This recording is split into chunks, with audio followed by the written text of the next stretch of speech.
exhale, where we find our peace. I said what I said, forms reality, our sweet breeze. Together we rise, there's power in our voice. Sisters in strength, united we rejoice. Let's breathe in power with each other. In this sacred space, we are one another. Let us breathe in God, teach each other. In this sacred space, we are one another.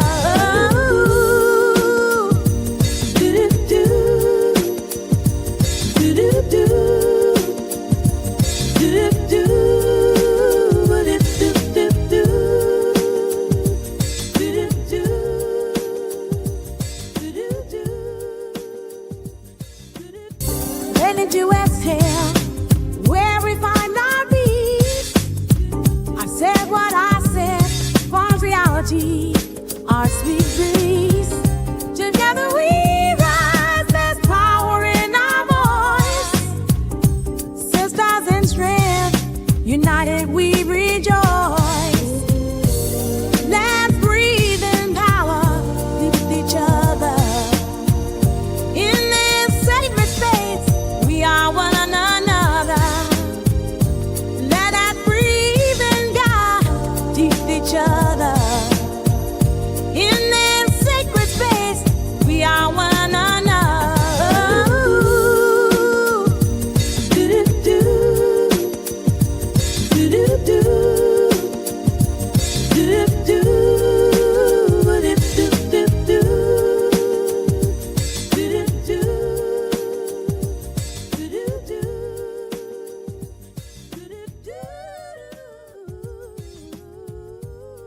Ready to exhale, where we find our peace.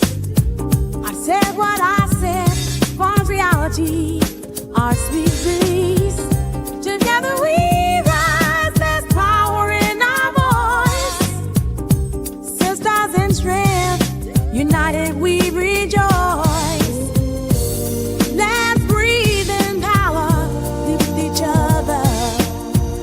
In this sacred space, we are one another. Let us breathe in God, teach each other. In this sacred space, we are one another.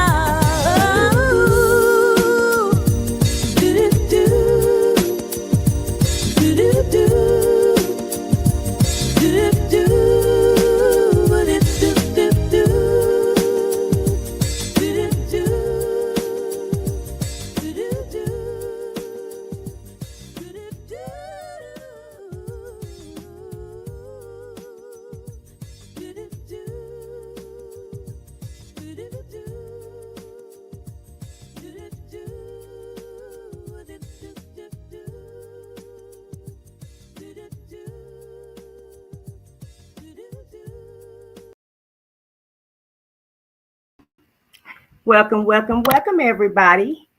Thank you guys for waiting on us once again. Happy Wednesday to everybody. I hope everybody is having a great day. I said what I said. You're listening to the Waiting to Exhale channel with my sis Von's reality. How's everybody doing today? Von, you want to say hi to everybody? Hello. Hello. Hi. Hey, y'all. Hey. Did y'all like the song? I love the song. How about you, sis? How you feel about the song? Oh, I'm in love with this song. I I am in love. love with it. Yes, Okay. yes, yes. And it looked like Too Strong was enjoying the song as well as Real. Yes. Yes, Hey, yes, yes. real brother. Security. Welcome to Y'all. everybody in the chat. Thank y'all for joining us today. We're so happy to see everybody in the chat. We really are. Yeah. And so we're going to speak to everybody in the chat. And once I But get but this, go ahead. sis, wait. we got to talk about the song again. Oh, okay. You still infatuated with this song? Okay, girl, we've Yes, been doing this for a whole. Ever since we got this song, you've been talking about it. But okay, we'll have one more conversation I'm about just saying we got to talk about it with the people. They got to, you know. it. Okay. Well, go ahead, honey child. Go ahead and Okay. elaborate. Um, I'm going on mute. I would just like to say, I am forever grateful to be a part of, the greatest theme song in the world, club. Okay. And this song just speaks to my wonderful little heart, y'all. I'm telling y'all, like, this is like you bop it in the car. It's like, yes. It's all about sisterhood and peace. But do y'all hear how she hit them notes though? Is y'all listening? Okay. I'm not gonna sing for y'all. But all I'm gonna say is if I bust out in song, throughout this live stream, it's because this is like the best song. Well, okay, let me take it back. One of the best, intro songs on YouTube. Because I like other people's intro songs. Okay. But now I have an intro song. Okay. Um, I mean, we have an intro song. Okay, we, my sister, not us. All right. I'm done, sis. I'm done. I'm done. All right. As you guys can tell, Vaughn is in love with the song. And we did get one of the best people to make the song for us. And if you guys, if any one of you guys that have a channel and you want the referral to get your song made for your channel, just email us. Vaughn, do we have our email address here for Waiting to Excel? Um, um, on let, the channel. yeah. Well, I wanted to know. Let me make a banner here, and Okay. in case anybody want to contact us, so that they can know how to, if they want them a song, it won't be like ours, but the lady that does our songs, baby, she bad. She does my song Wait, for. wait, wait, wait, pause. Nobody helped us, okay? Because I know two people on this app, okay? And I'm not gonna say the other person name, okay? But Miss Alice has a great song. She ain't help us, okay? We finna help them. Huh? Okay, Yeah, yeah, I'm just it playing, y'all. ain't I'm just about. playing. I'm just This is playing. this is a sisterhood channel, and this is not about us. Okay, so like I was saying, if Y'all know I anybody, had to do it, okay? I had to do it. and y'all know I'm not a gatekeeper at all. You guys know anything that I know or any type of way that I can help anybody. I don't worry about the naysayers and who gonna do, who helped me and who didn't help me. That's not my forte. Okay. Now, do it take me a minute to get there? Sometimes. I ain't gonna lie about that. But at the end of the day, if you guys want to get in contact with us to get you a song made for your channel, all you have to do is email us, and then we'll work behind the scenes to help you get in contact with the person that made this song if you impressed with her voice or her music, because she made the voice and the music. And I'm so reading the chat. But yeah, y'all know yeah, I'm just playing, okay? I'm just playing, y'all. I'm not serious. But I will say, I'm okay, not Miss even looking at the Alice, chat. I'm just okay, I'm getting the and email address up for Miss us. Alice and Mr. Lounge have some fire, intro songs. And I be Yeah. complimenting them. I ain't never heard them say, you know what, Vaughn, let me help you out. No, I'm just playing. Well, everybody don't have that gift to help. Everybody got their own little separate gifts of what they do and what they don't do. But this is what we do.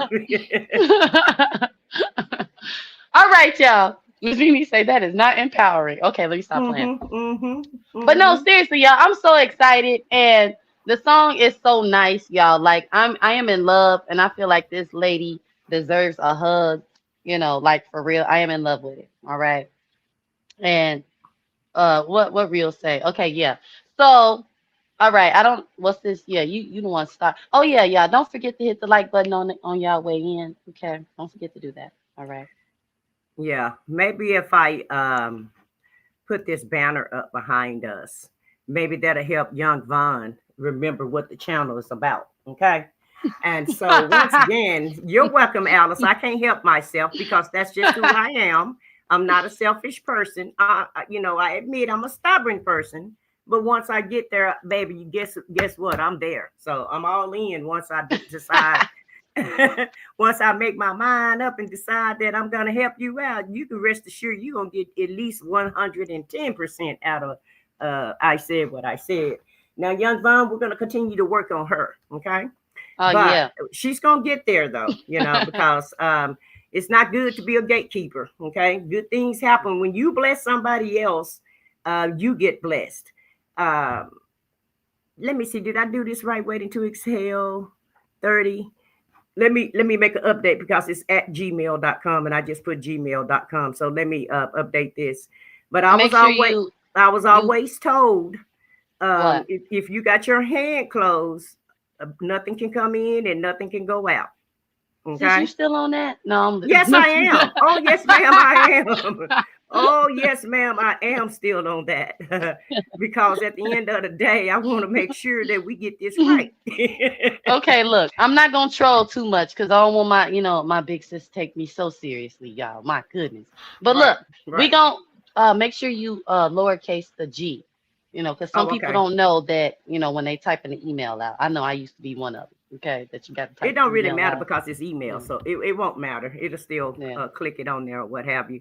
But at the end of the day, though, this channel is about empowerment, and we definitely gonna empower whoever we can empower, inspire, or whatever we can do to uplift you. Then hey, this is what this channel is That's about. right.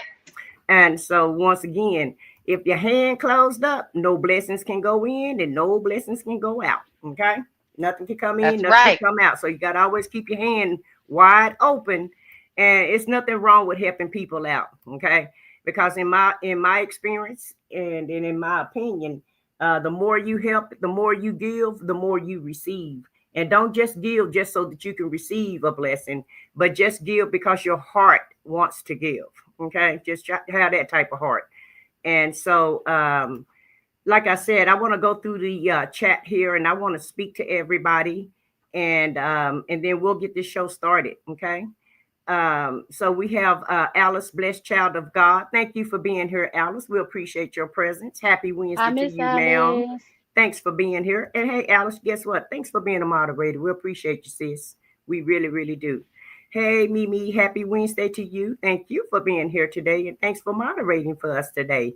We Hey, Miss appreciate Mimi. everybody that's helping us out with this show because, it's not just us, it's you guys too, because without you, it wouldn't be a us. Hey, enjoying life. Happy Wednesday. Thanks for being here today. And Hey, we Miss we have Colleen. Cassandra Leonard. Hey, Cassandra, you said you're driving, but you're listening. Thank you, Cassandra. Drive safely, sis. Happy Wednesday to you. Is she a new Happy. supporter? Hello, Well, Cassandra. she's a new supporter, but she support the. I think she support the Truth Telling Squad also. Oh, okay, okay. Yeah, Hey, yeah. girl. It's not just your channel people here. I do have a channel and I have some supporters also. I can't stand you. I I know. can't I stand you. know. You guys. I I'm have to thinking she. I'm let thinking she new to the channel, sis. Not just new. I me. mean, not new to me is what. Yeah, there we Oh, go. okay. Okay. Well, she could be new to you though. But I do have some people that, support the channel that, also support me too, that may not support you because they don't know who you are yet. But eventually, hopefully we can turn that around and we be one big family and we all can support each other. How about that? Hey, and Too I Strong, like thank that. thank you for being here today and thank you for moderating for us today. Hey, Too Shadow strong. Storyteller. How you doing today, sir? Thanks for being here today and happy Wednesday to you. Hello, I see Chanel. Shadow gonna be he gonna be a every live supporter. I see that now. It's all good. Hey, we welcome everybody. Hey, Chanel Heslop. Happy Wednesday to you. Thank you for Hey, being here today. Chanel. And by the way, Hello. Vaughn, that's one of my supporters I was also. just gonna Okay. ask. Did she come from Yeah. over there with you too? Yes, yes, yes. Because this is not just about Bond's reality supporters, okay? this is a Go dual ahead. this is a dual channel, so we're gonna have dual audiences, okay? I'm just saying. So I made one mistake and said my song, y'all. Okay, yeah. one little mistake. Oh, that ain't all what she say. I have to constantly remind her, guys. But it's all good though. We're gonna get through this. Hey, let's talk about it all. Happy Wednesday to you, sis. Thanks for being here today. Hello. Hi. Hey, Scorpio mama. Scorpio mama says she mad at Vaughn. Get her, Scorpio mama. She What I needs do? it. Hey, Scorpio Happy, mama.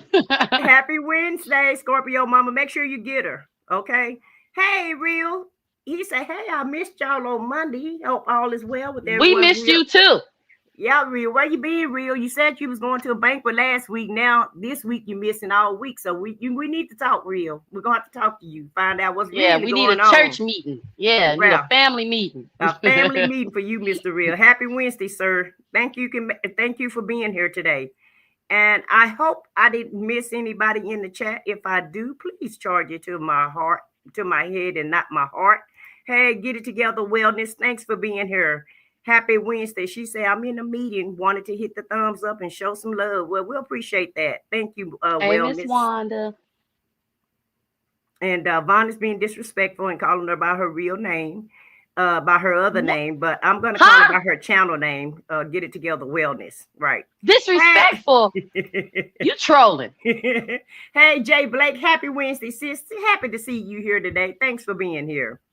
Hey, Hope J you're having Blake. a great day today. Yeah, that's disrespectful. The name say Get It Together Wellness. Okay, so You know I, what? We I've already told you about that. You need to call people by their handle name, so in case somebody wants to subscribe to their channel, they'll know who you're talking about. Because everybody doesn't know her by that name, so we're gonna have to try to work on that too, so that you can get the channel name right. Now, when you go to her channel, you can call her that, but when you're on other people's channel, you may want to call her by her channel name because everybody doesn't know, who you're speaking to. That's all. And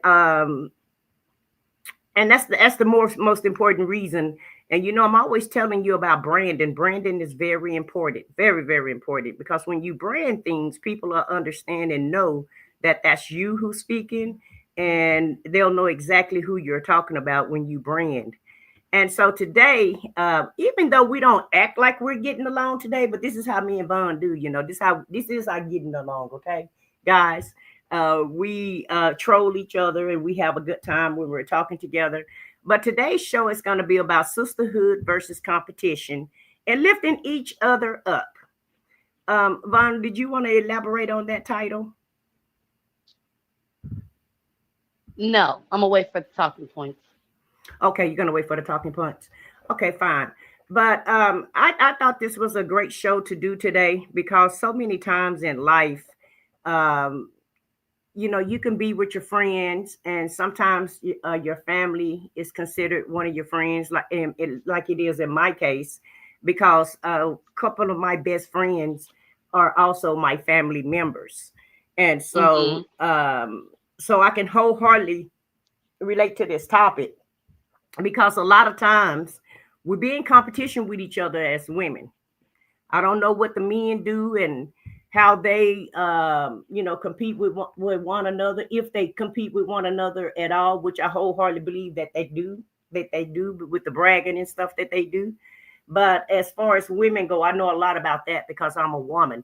And a lot of times, you have your friends, you have your family, and you have your associates, that you do things with, or that you just, that's a part of your life. And a lot of times, sometimes your friends and family be in competition with you. You're just trying to be their friend.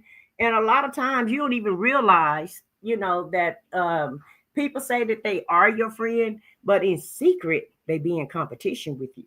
Okay.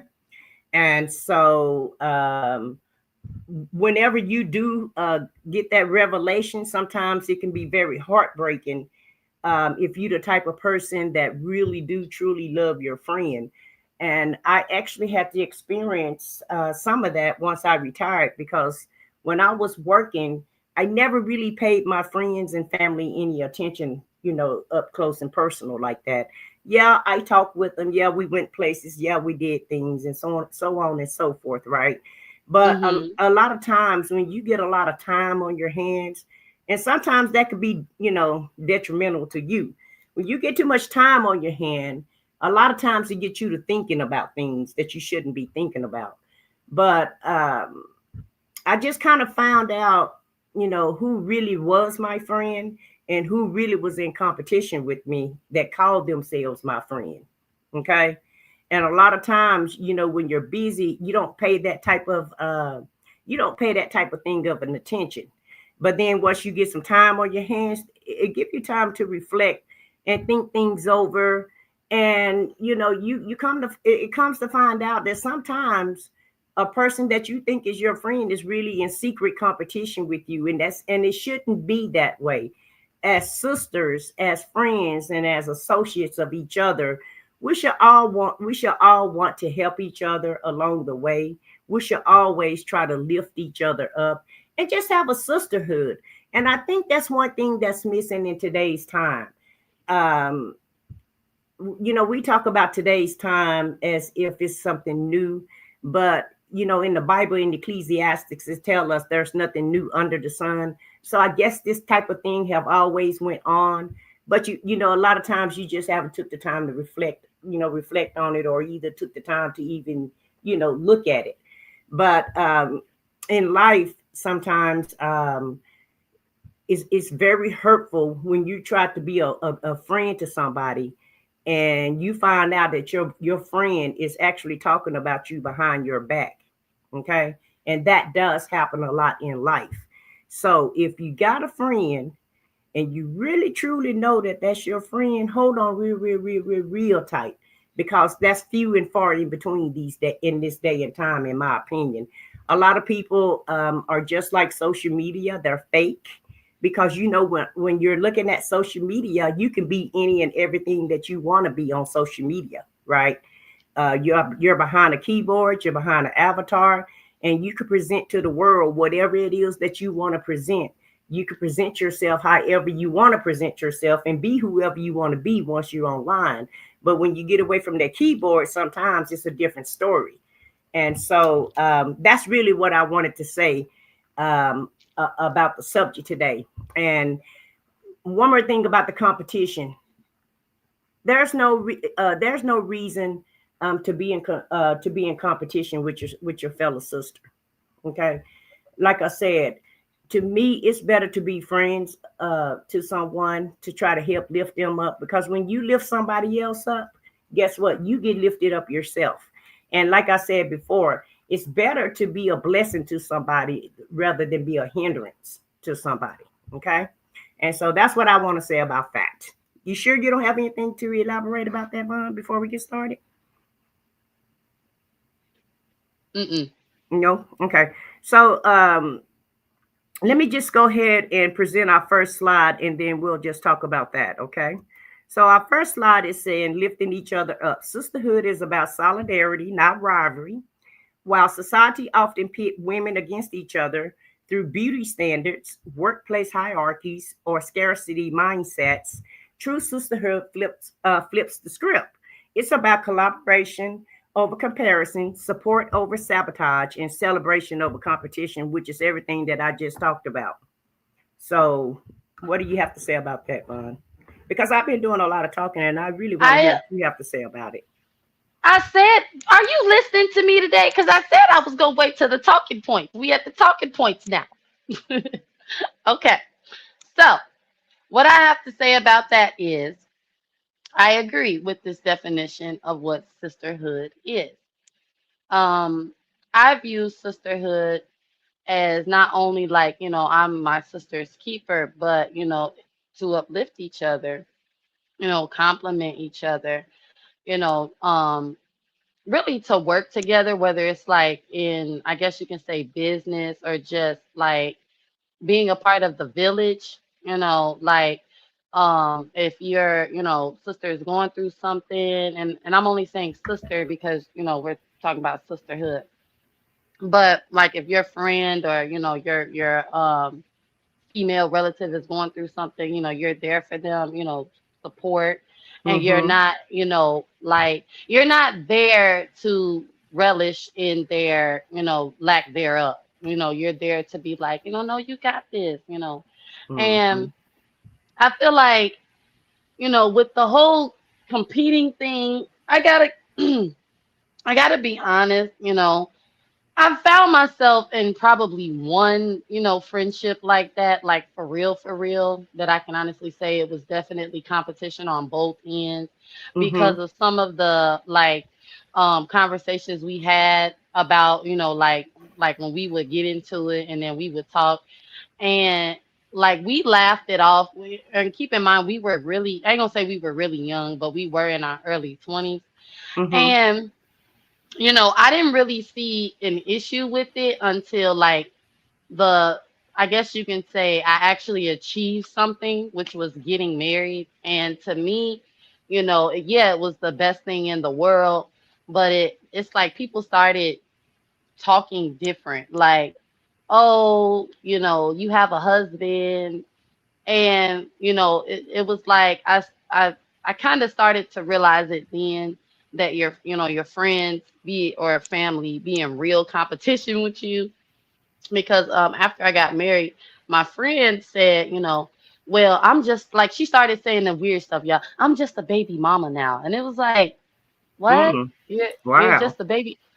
I was just one yesterday, if that's the case. But see, I never considered myself, you know, Jim's baby's mother. Never. You know, baby's mama, mother of his children. I was his girlfriend. He's my man. Mm-hmm. So you know, I kind of knew that she felt some type of way. And later on, it started to annoy me because, you know, even my other girlfriends would start to say things like that. Well, y'all, you know, you're married, and, you know, it's like all of a sudden there was no such thing as relationships outside of marriage. You were only in a real committed relationship if you were married.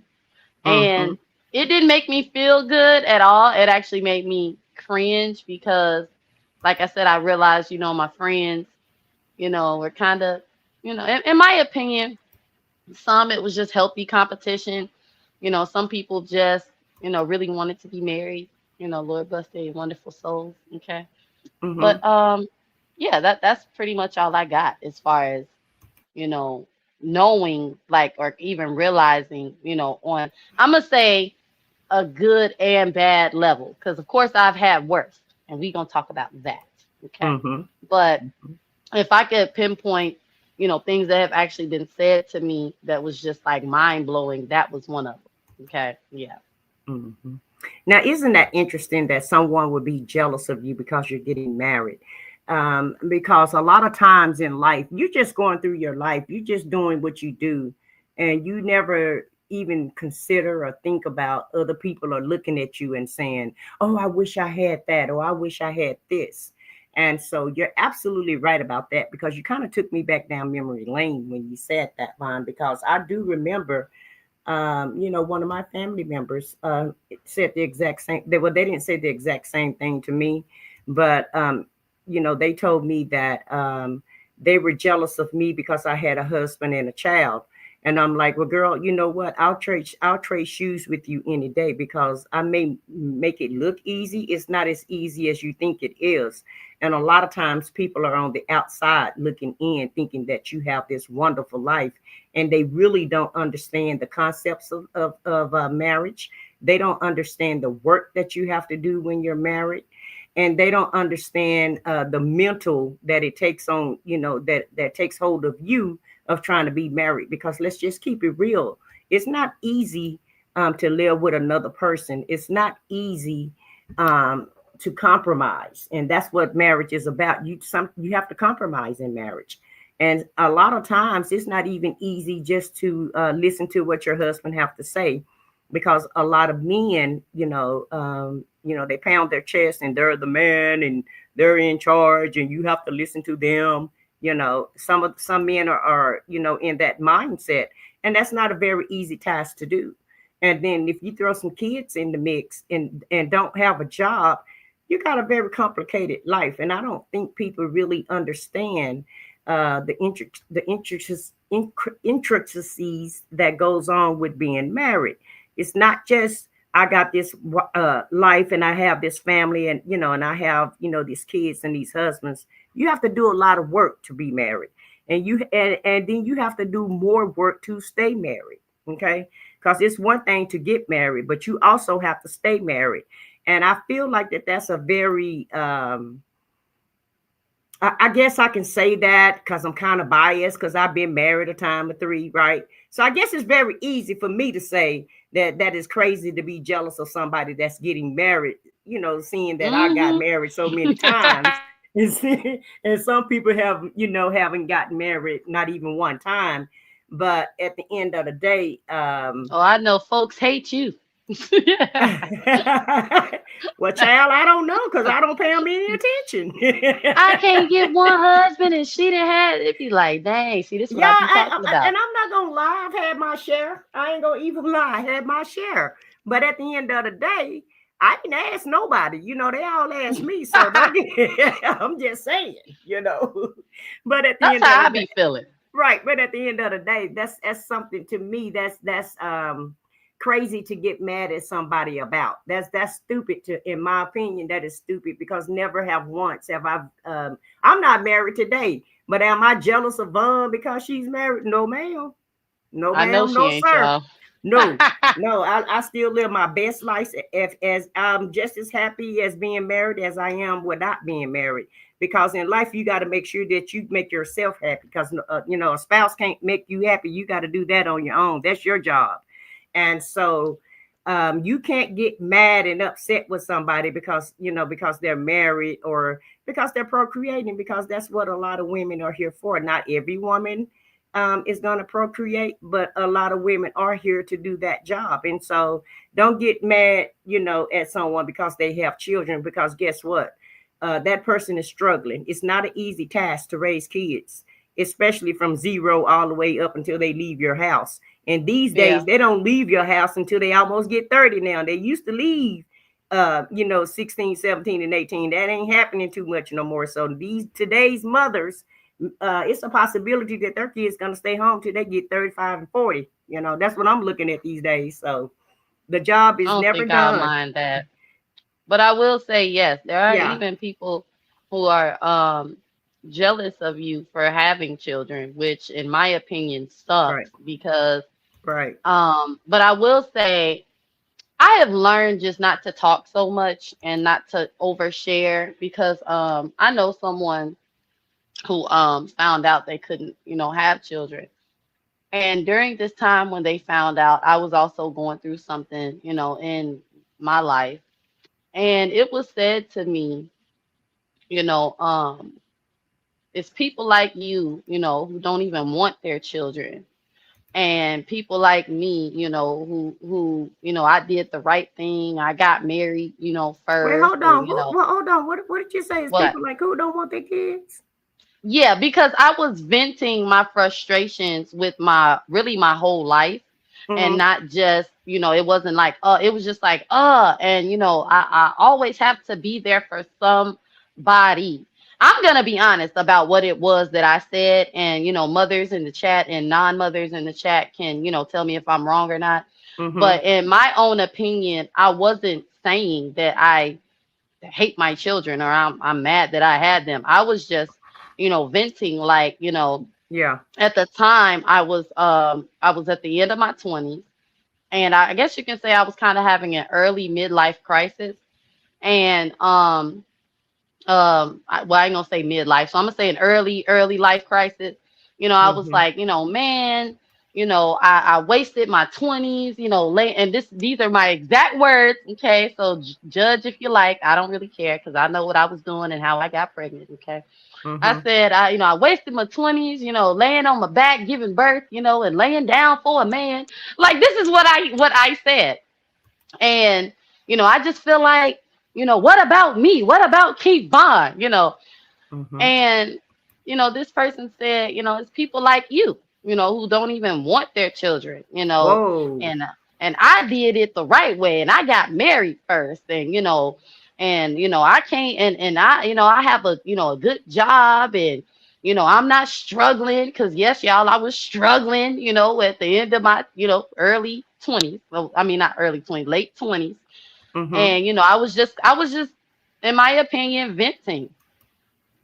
And when that was said to me, it hurt my feelings, but I didn't hold it against that person until later when I realized, because they had also even said to me, we were outside with the girls, and my daughter was starting first grade, and they were drawing on the sidewalk with chalk, And my daughter said she didn't know how to spell. I think the word was elephant or something. And the joke was made. Well, how you gonna teach her how to spell anything and you ain't got your GED? And it was like, oh, Mm. oh. And my sister was standing outside with us, with her daughters. And she was like, I don't know how you even deal with her. Like, I don't, because everybody, who knows me and my family, know I got a really smart mouth. And so one day I called my mom and I hollered out, now I'd be wrong if I said uh, you know, it is a derogatory word. I'd be wrong if I said you hating Baron B, because she had said something else. Um, it was along the lines of, well, people, I don't, that's what she said. I don't understand why God gives people children, who don't even know what to do with them. And it was like, what the hell? I mean, like, what the? So that comment really took me over the edge. And so I called my mother, and y'all, this is before I got saved. This is before I knew Jesus, okay? But I was really upset, and I wanted to say that to her. And my sister was like, I'm surprised you ain't been, like, this ain't been came out of your mouth. And I'm like, well, I wouldn't say that to her, because in my mind, if I say something like that to a person, God could like take one of my kids from me, you know, and I don't want something to happen to my children because I'm being mean and hateful. But I'm actually, surprised at a lot of the things that have been said to me from certain people, you know, um, in my life, and it's like, when I said I've learned not to talk so much, it's I guess you can say be mindful of who I'm talking to, because there are women, who aren't married and want to be married, and there are women who don't have children and want to have children, and sometimes when you say something, it can trigger them, and they don't, like Real said in the comments, sometimes people don't even know they're competing with you, or that they, in my opinion, are I'm gonna say resentful, or envious. They don't even know, they're just, you know, saying things. Well, let me just address this.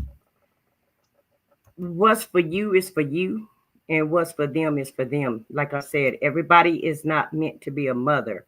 It's a reason why some people are not a mother. It could be that you may not be strong enough to be a mother, because being a parent and being a mother and a father is very difficult when it comes to children. It's a certain way that you have to rear your children. Some people are not strong enough to discipline their kids, and that may be one of the reasons why they don't have children. Or some people may not, have the patience, to deal with children. And we see that each and every day when we see these children that's being, being mistreated, right? So Yeah, for yeah, whatever reason, everybody is not meant to be a parent. God put us all yeah. on the earth. He all have a plan for us. And if the plan is for you not to have no kids, then that's just what the plan is. That's not your fault. You have nothing to do with that. And so if you Right. want to brag on your kids, if you want to brag on your family, I see nothing wrong with that. And if it hurts if somebody feelings get hurt because of what you have, that's not your problem. That's a them problem. Okay. And so I just want to throw that out there. And it's not that I'm hateful or mean or anything like that, but Right, right.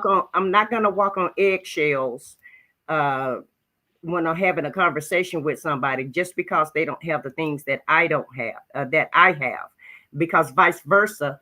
On the flip side of not having no kids, baby, let me tell you, you have a lot of money.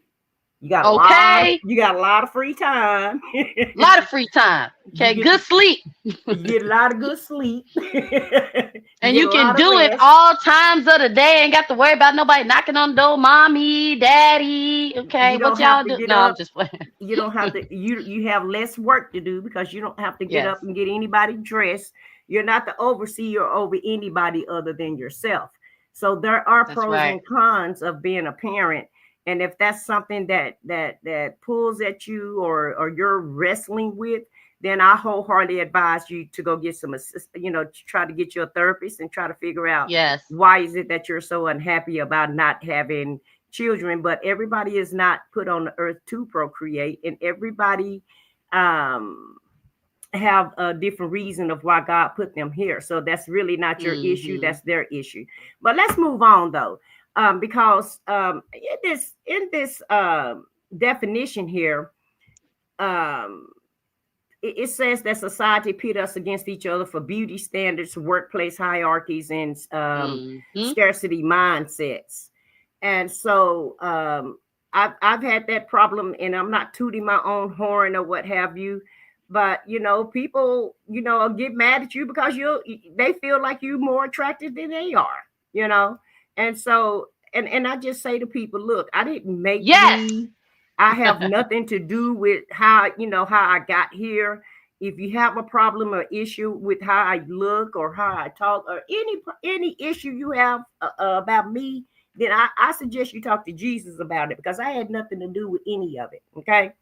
He gave all of us strengths and weaknesses. He gave all, you may think that I'm attractive or whatever, but I can't sing like I want to sing. I can't dance the way I want to dance. So no one person have everything. You may be strong in one area, or you may have a gift that I don't have. But whatever gift that you have and whatever gift I have, it's still no reason to be jealous and in competition with each other. So that's really what I wanted to say about that. And in life, it's a lot of challenges that we have to go through, and really jealousy is one of them that we have to deal with. So just keep your jealousy in check. That's all I want. If you want to have a good life and a fruitful life, keep your jealousy in check, and then I think life will go a whole lot better for you. Because jealousy I can stop your growth, and it Yeah. can stop you in a lot of areas, just being jealous of Yeah. other people. I think I don't think I know that a lot of because we all have jealousy in us. Some people take it, to envy. Okay. Right, right.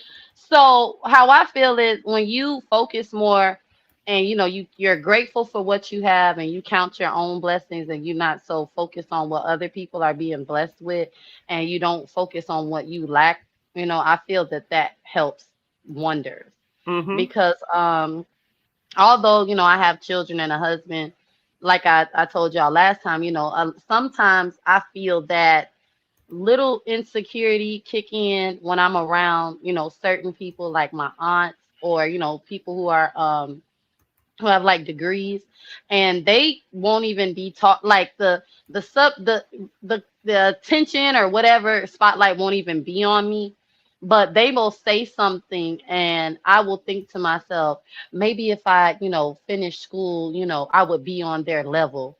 And you know I noticed that like um your insecurities can sometimes make you feel like others have more than you, Mm-hmm. and it's not that they have more than you, it's just that they actually they decided to do something, and they are what is it, I guess you can say living the fruits of their labor. You understand what I'm saying? And also too, So though, you have to do the work. You don't know what it took for them to get where they are, and that's another thing. A lot of times people don't know your walk. They just see you walking, but they have no clue how you got to where you are. And so everything that look good to you may not be it may not be good for you.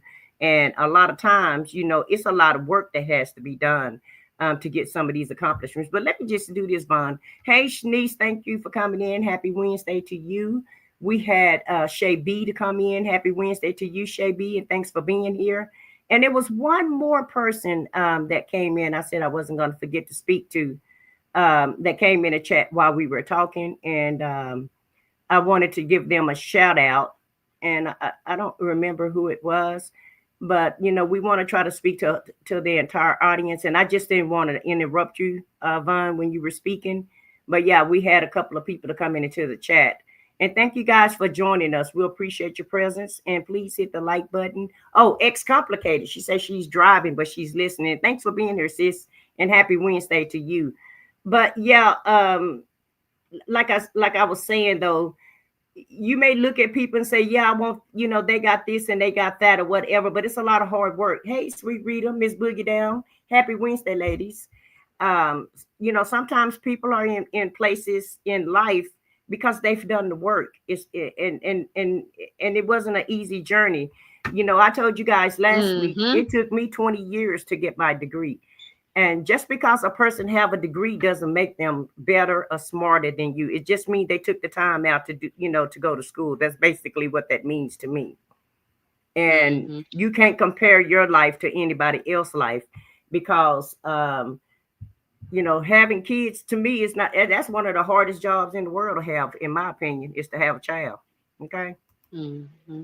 Because Y'all, that please is hit not an the easy like task. button on y'all way in. Please hit the like button. We have 21 people in here watching. Please hit the like button. Okay, y'all know how I am about the like button. Hit the like button. My bad, sis. Go ahead. That's okay. So let's just go ahead and go to the next template because we'll be all day on just this one template here, and we got to move it along. But the next one is saying celebrating differences. True sisterhood embrace diversity, age, background, style, story, and sees it as strength. Now, do we do that today? In today's world, do we actually celebrate each other? Um, the older I get, the more discrimination I see when it comes to, when you get up there in age. A lot of people call you old. Uh, you're yeah, they call you elder statements. Shout out to SBK. Yeah, you never gonna be able to live that one down, sir. They'll call you elder statesmen. They call you old, the old folks, or what have you. And so, at the end of the day, I feel like America is the only place that don't respect their elders, right? Because you can learn something from an older person. Because why? They've been here and they already done what you're trying to get done. Okay. And so I just think here in America, we disregard our elders. We don't listen to them. We don't respect them. And a lot of times we just, when you get old here in America, what do? They throw you in a nursing home and forget about you a lot in a lot of instances. Not everybody does that, but it do happen more often than it need to. And so you really need to respect your elders. You really can learn from them. And I learned a lot from my grandparents. I've always hung around older people, and so that's where I got my a lot of my wisdom from, because I've never hung around anybody that was my age. I've always hung around people that was way older than me. And I noticed that's one thing that Vaughn does also. She got a lot of older friends that she hang around. I don't see too many people her age that she interact with. And um and I think it's a great thing, because when you hang around older people, you'll get wisdom, because that's what I obtained from hanging around older people. We shouldn't just throw them away. But I'll tell anybody, I don't mind my age, because my goal is to get old. It's a lot of people that don't make it, right? And so we look at as getting old, we look at age as a bad thing, and it's not. It's a great thing. Hey, Thriving Global Joe, thanks for being here today. And like I said, to me, age is strength. It's not a derogatory word for me. I'd rather be around somebody older than I do younger, because that older person has the wisdom. They've been down the road that I'm trying to go down, and you can learn a lot from older people. I know I learned plenty from my grandparents.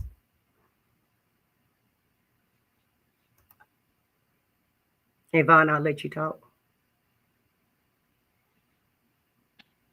I agree with everything you said.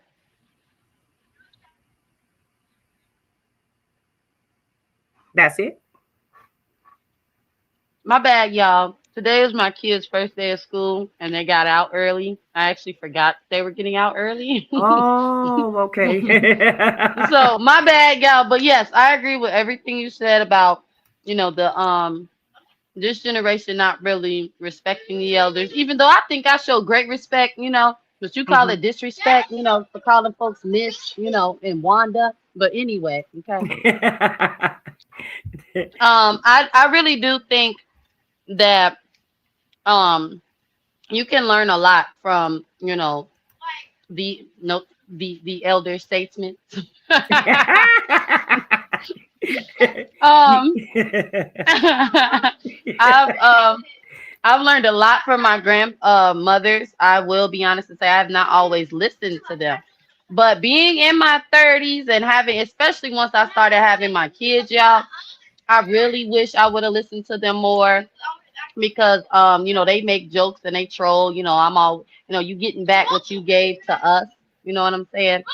And it's like now I see things from their point of view. When they were trying to tell me something, I didn't want to listen. I wanted to do what I want to do, but they was really trying to, help me.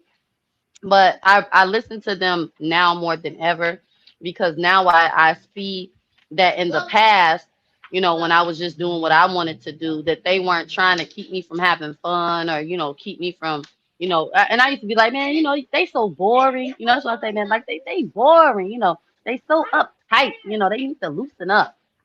And it's like, nah, they've already been loose and and unwound, and they bumped their head enough to know that hey, this and that ain't what you think it is, you know. So I listen to them now more than ever, and I appreciate my grandparents. And yes, I do have older friends here on YouTube. I have my best friend. We're closer. Actually, she's older than me by a year, but well, not really a whole year, but just a couple months. But yeah. So I definitely agree with that. The younger generation does need to respect the older people because they're still here to guide us and give us wisdom and instruction and guidance. And if you don't listen and you throw it away, you may end up regretting it. For real, for real. Exactly. And a lot of times as a teenager and a younger person, you don't see that. But the older you get, the more you see that your elder people that the older people that you've been communicating with, you'll come a lot of things that they tell you do come true, and you get to see it by and by. And so the best thing that you can do is not disregard what a older person is saying, but really just try to take heed to what they're saying and really try to apply Hmm. it to your life as much as possible, because all it's going to do is help you. And I do notice, like, even like when you're out in public these days, these kids, they're just very disrespectful. It used to Hmm. be when we were growing up, if we saw somebody that was an adult, it was yes ma'am and no sir. And now it's yell no or get out my face, or they may even curse in front of you. And that's something that we would never do as children, Hmm. even as teenagers, even as a young adult in your 20s. If someone that was older around you, you wouldn't say curse words. You be on your best behavior whenever Hmm. you're around someone that's older than you. And now that's not, now that's kind of frowned upon. It's like a lot of the respect for the older people or have just went out the door, and the kids just say what they want to say. They do what they want to do. And nowadays, you Hmm. can't, if you see a child doing something wrong, you can't even try to help correct them. Like you know, I think somebody put it in the chat, or if you said it, somebody said, I think it was Scorpio Mama said it took a whole village to raise her. Well, the village did used to raise the generations. The village raised our generation, but we no longer have villages now. You better not say anything to anybody's child, or else you may have to deal with a crazy mama. Okay. And so at the end of the day, times have changed, people have changed. And so now you just have to, try to make sure that you put your kids out there and into the best light and try to make them be as respectful as possible. But you can't say anything to anybody else's children anymore, because um, people may just, go off on you for even just trying to correct your child.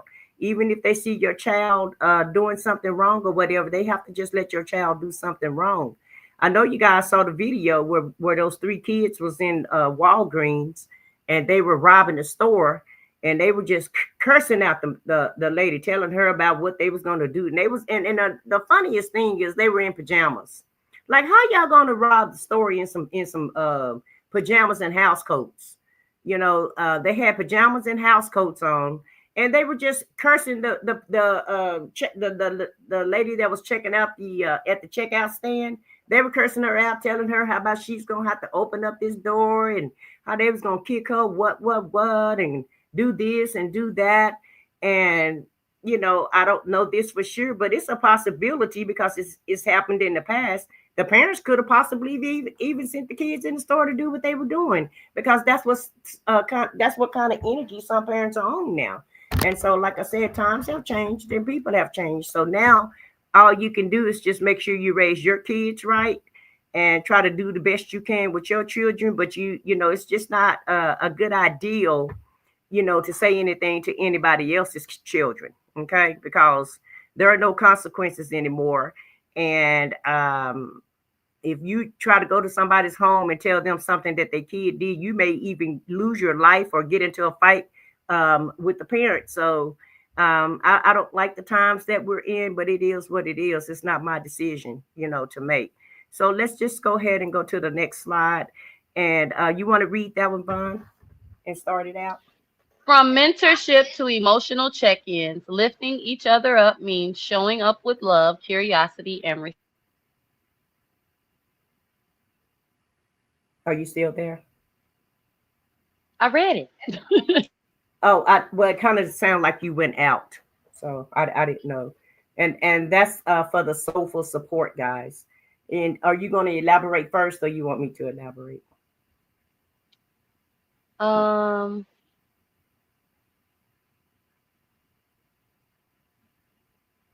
okay, so I think you should elaborate first, sis. That's okay. Okay.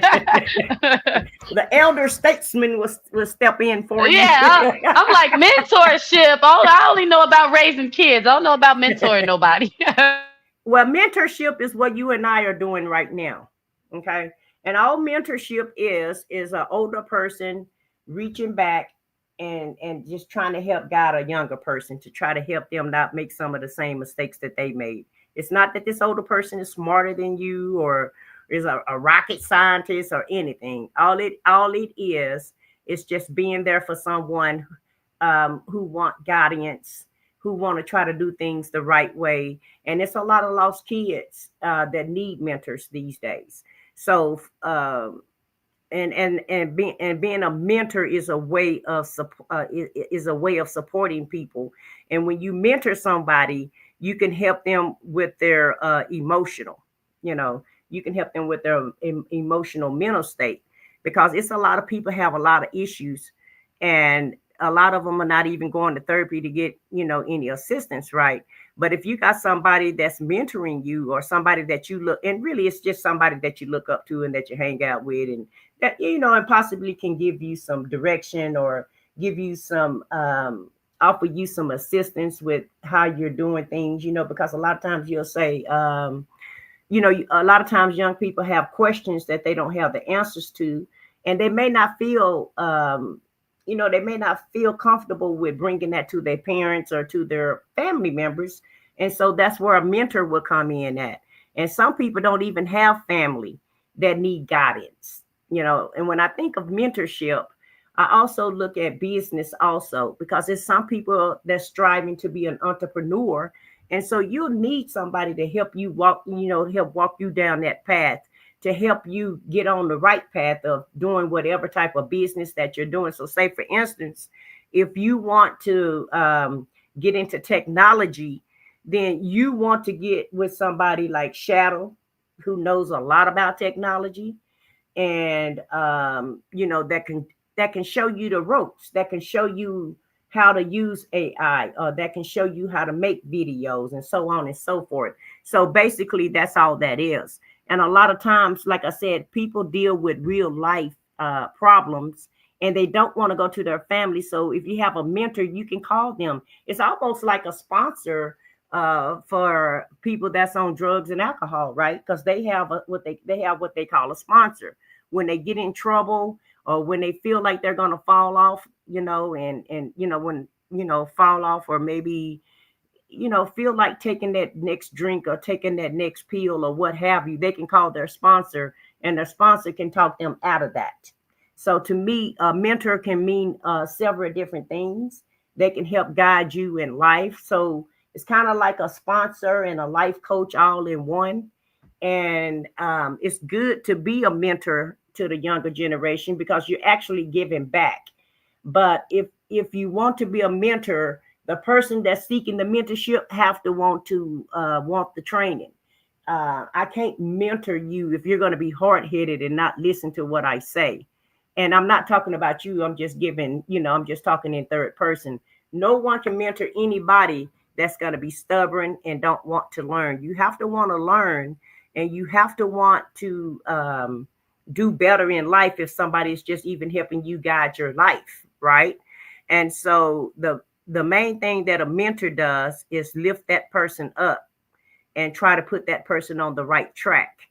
And I feel like a lot of people that's been incarcerated, I feel like they should try to get them a mentor when they get out, because if you've been incarcerated, especially for a long period of time, and you happen to get out as a young person, you may have learned Hmm. your lesson not to do the same thing that you did to get you incarcerated, but you Hmm. also need to know how to navigate in today's world, because when you go to jail and when they put you in prison, life stops for you as far as technology go.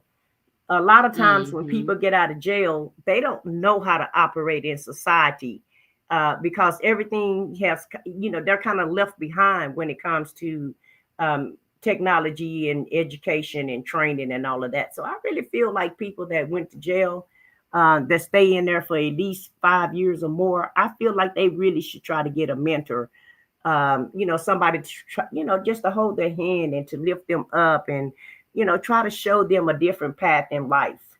And so, what do you think Hmm. about that? Um, Hey, La Brilliant.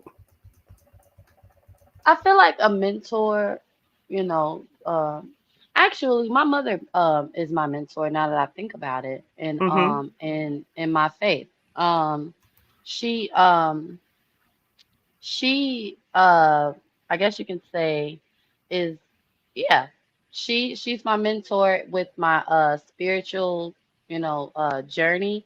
It kind of happened on accident, I don't think, you know, um you know, I realized that until I want to say, um, I think we was doing something, and it was like, oh, okay, you're like my spiritual advisor, or whatever. Mm-hmm. And um, I and that's really all the best I can give to y'all, as far as like a in a good space as far as mentorship. Mm-hmm. Um, I would say that a mentor should, definitely have patience, Mm-hmm. understanding, they definitely have to, understand what it is you're going through or, trying to go through or trying to get through. They should do it in love, no judgment. And, if you're mentoring someone or, you appointed yourself as a mentor in someone's life, um, how you are guiding them does matter. It can't just be you have to listen to everything I say, or I don't want anything to do with you, uh, mindset. And I don't always like, to go to my mother because she is my mother, Mm-hmm. and I do be, feeling like I'm grown, and I got a husband. Yeah, I be feeling like, I'm too old to be needing her help. But the funniest thing about it is I literally told God that I still needed her help. And I literally told him that, like, I need my mother. And it's like, how we ended up, really getting so close is because I still needed her help. But when I be needing her help, I be feeling like I'm too old for this. Well, I but should that's already why. know what to do. I should already, have, because I look at it as, she will feel a ways, like how come, but that's not what she really does. Do you understand what I'm saying? It's more like Yeah, if but that's why I said it's probably better it's okay to have your mom as a mother and a mentor. But, as I stated earlier, sometimes some things you don't want to bring to your mother or Right. your family And members. So that's why it's good to have someone else mentoring you. And as far as you have some, if you have somebody else to mentor you other than a family mhm. member, then you may can tell them things that you don't want your family to know about, because I don't feel like it's a good idea to let your family know everything that's going on with you, Right. or in your personal life, because a lot of times they can be judgmental, right?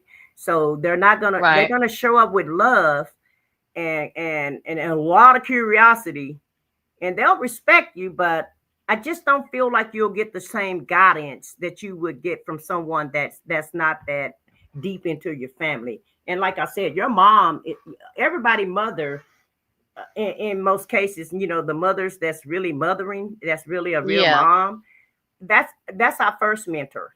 Our parents are our first mentors, right?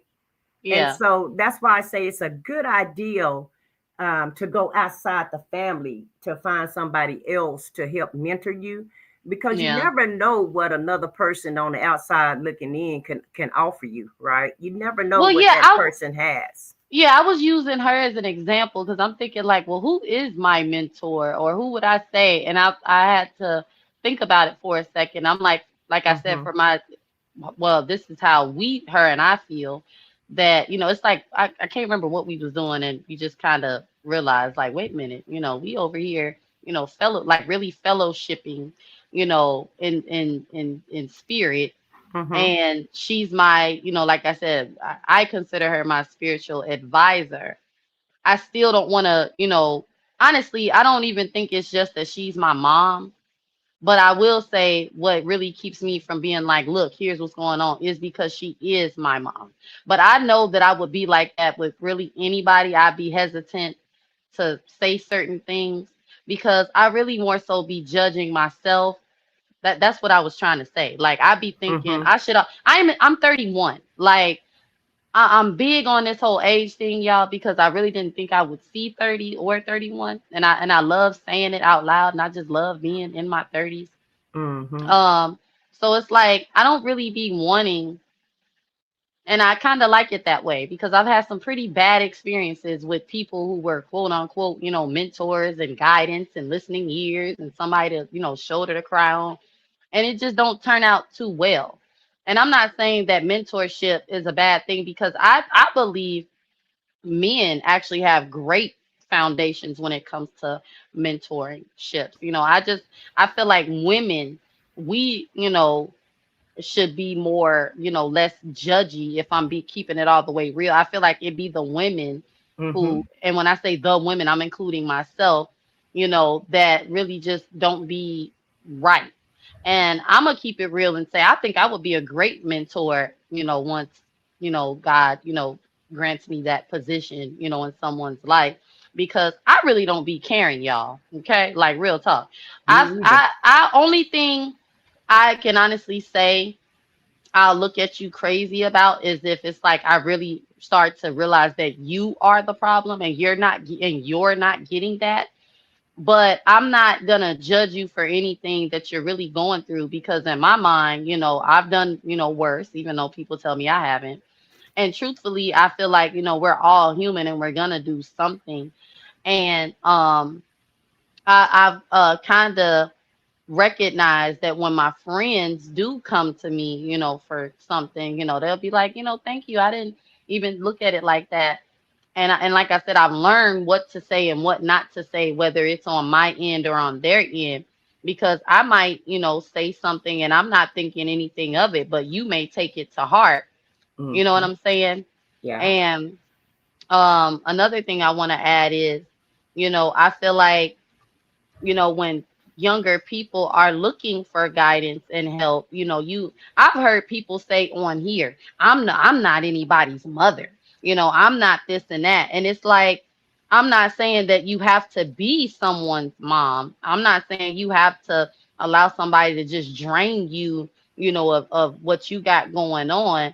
But I personally feel that the way that women used to be is really kind of going out of style Mm-hmm. because and sometimes no shade to anybody in here or on the panel, but sometimes a lot of these older women are mean and bitter and hateful, and they don't want to see you do anything different than what they did, or even really want what's best for you because they live their life and things that, like, I remember when I first started my very first office job, and my boss was mean to me, y'all, and I didn't know why this lady couldn't stand me. Okay, and we were it was around Christmas, and we were talking about it was a group of us ladies. Okay, and I was not married at the time, but yes, I was.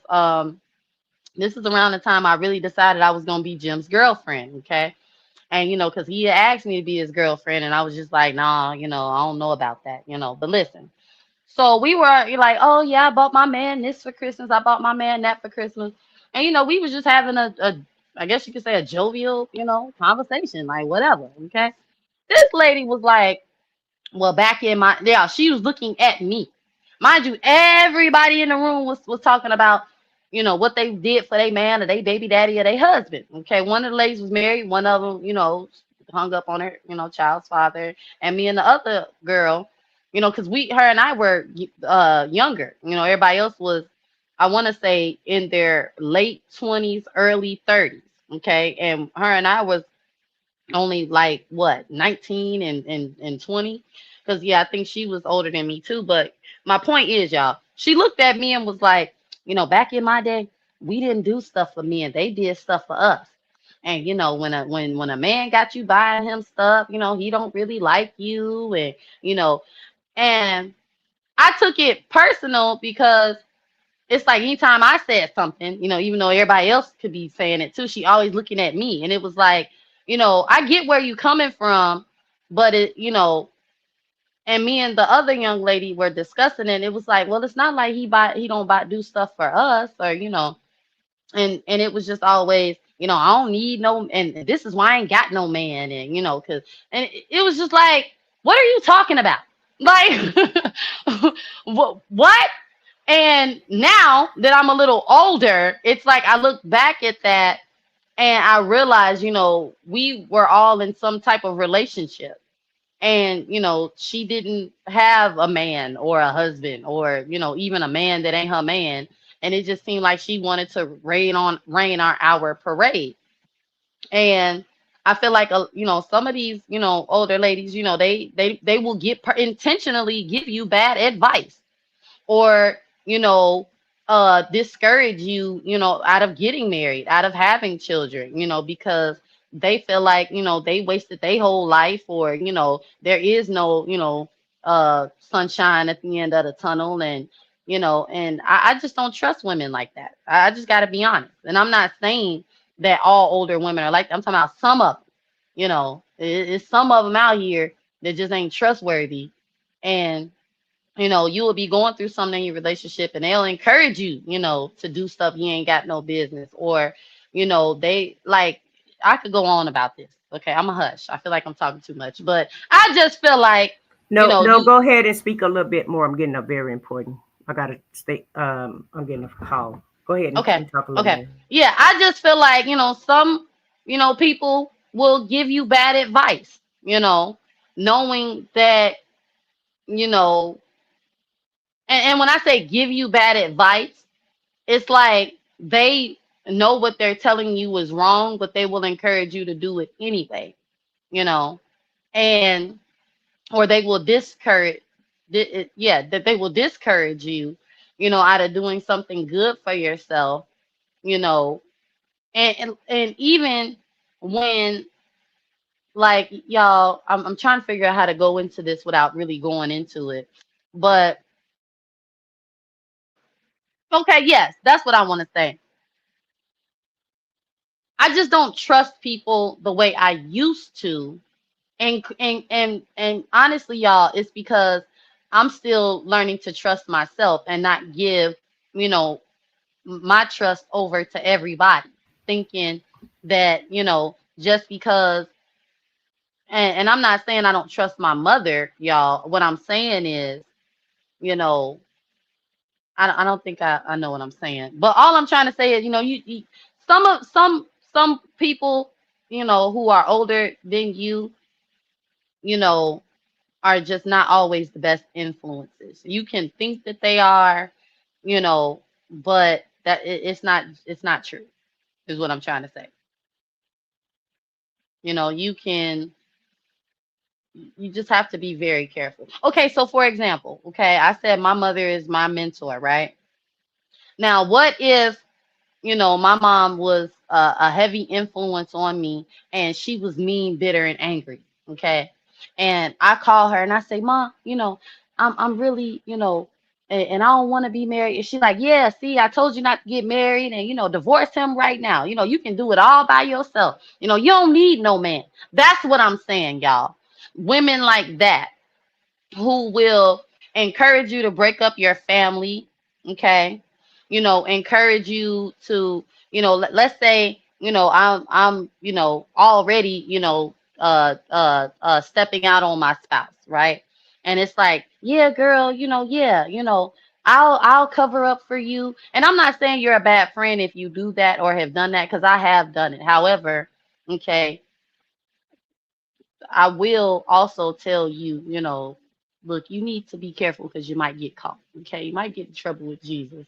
I feel like I'm talking too much, y'all. But what I'm saying is some people will encourage you to do things that they know you shouldn't be doing.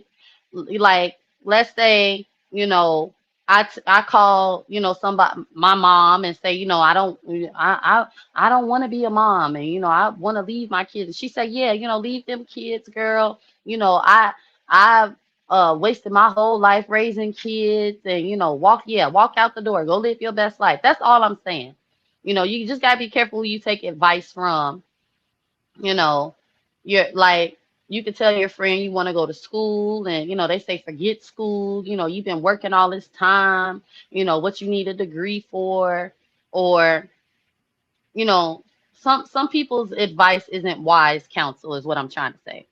It's Exactly. not why. Yeah, that's what I'm trying to figure out what it is I'm trying to say, sis. But yeah, Well, some people's. let me help you out. Let me help you out. Okay, thank you, Because thank you. I see you struggling with this. So Vaughn just gave us all the reasons of and the definition of what mentor that you don't want to look up to, right? Because once again, the definition is for soulful support. So you want to be supportive as a sister. Hold on a sec. You want to be supportive as a sister and as an older woman. We're here to, the whole show is about empowerment. And we want to be able to lift people up, not tear them down. And she's Yes, absolutely right. There are a lot of bitter people, bitter women that went through some experiences in life. And so the people that she just described, I wholeheartedly feel that they need a mentor too, to help them out with their emotions, with their pains and sorrow.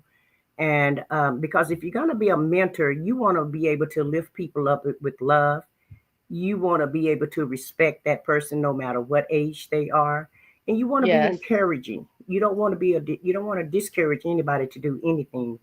And so sometimes people allow whatever happened to them in the past. A lot of times they're stuck in that decade. Okay. hmm, So, say for instance, you have a lot of people that got traumatized or life didn't go the way that they want. So whatever age that was, it's a lot of people stuck at that time frame. Life keep going on, but they don't. And so those are not the people that you really want to look up to for mentorship. Okay. yes. Because when you're seeking for a mentor, you want somebody that's like she said, non-judgmental. You want someone that have a happy disposition, and it doesn't There we even go. and it doesn't Yes. even so much have to be a happy disposition. That's just who I am. So I'm describing me now at this point, guys. So let me take yeah, because I'm always happy. I try to find the bright spot in everything in life. But this is not about me. This is about what you need to seek, the type of person that you want to seek whenever you're trying to get some assistance. It would be the same thing as if you went to therapy like I did, and the therapist started asking you questions on how you got through life and how, I was in therapy one time, and And I felt like I was being the therapist and he was being the patient because he was asking me more questions than I was asking him. And so everybody is not meant to be a mentor, but if you do want a mentor and if you are seeking for one, just try to find someone that that's a person that can actually teach you something and not judge you for the mistakes that you make, and somebody Yeah. with some patience and some respect. Okay, because those are the four things that you want to look for when you are seeking for a mentor, or if you're trying to be a mentor yourself, then those are the things that you want to try to those are the things that the person should see in you.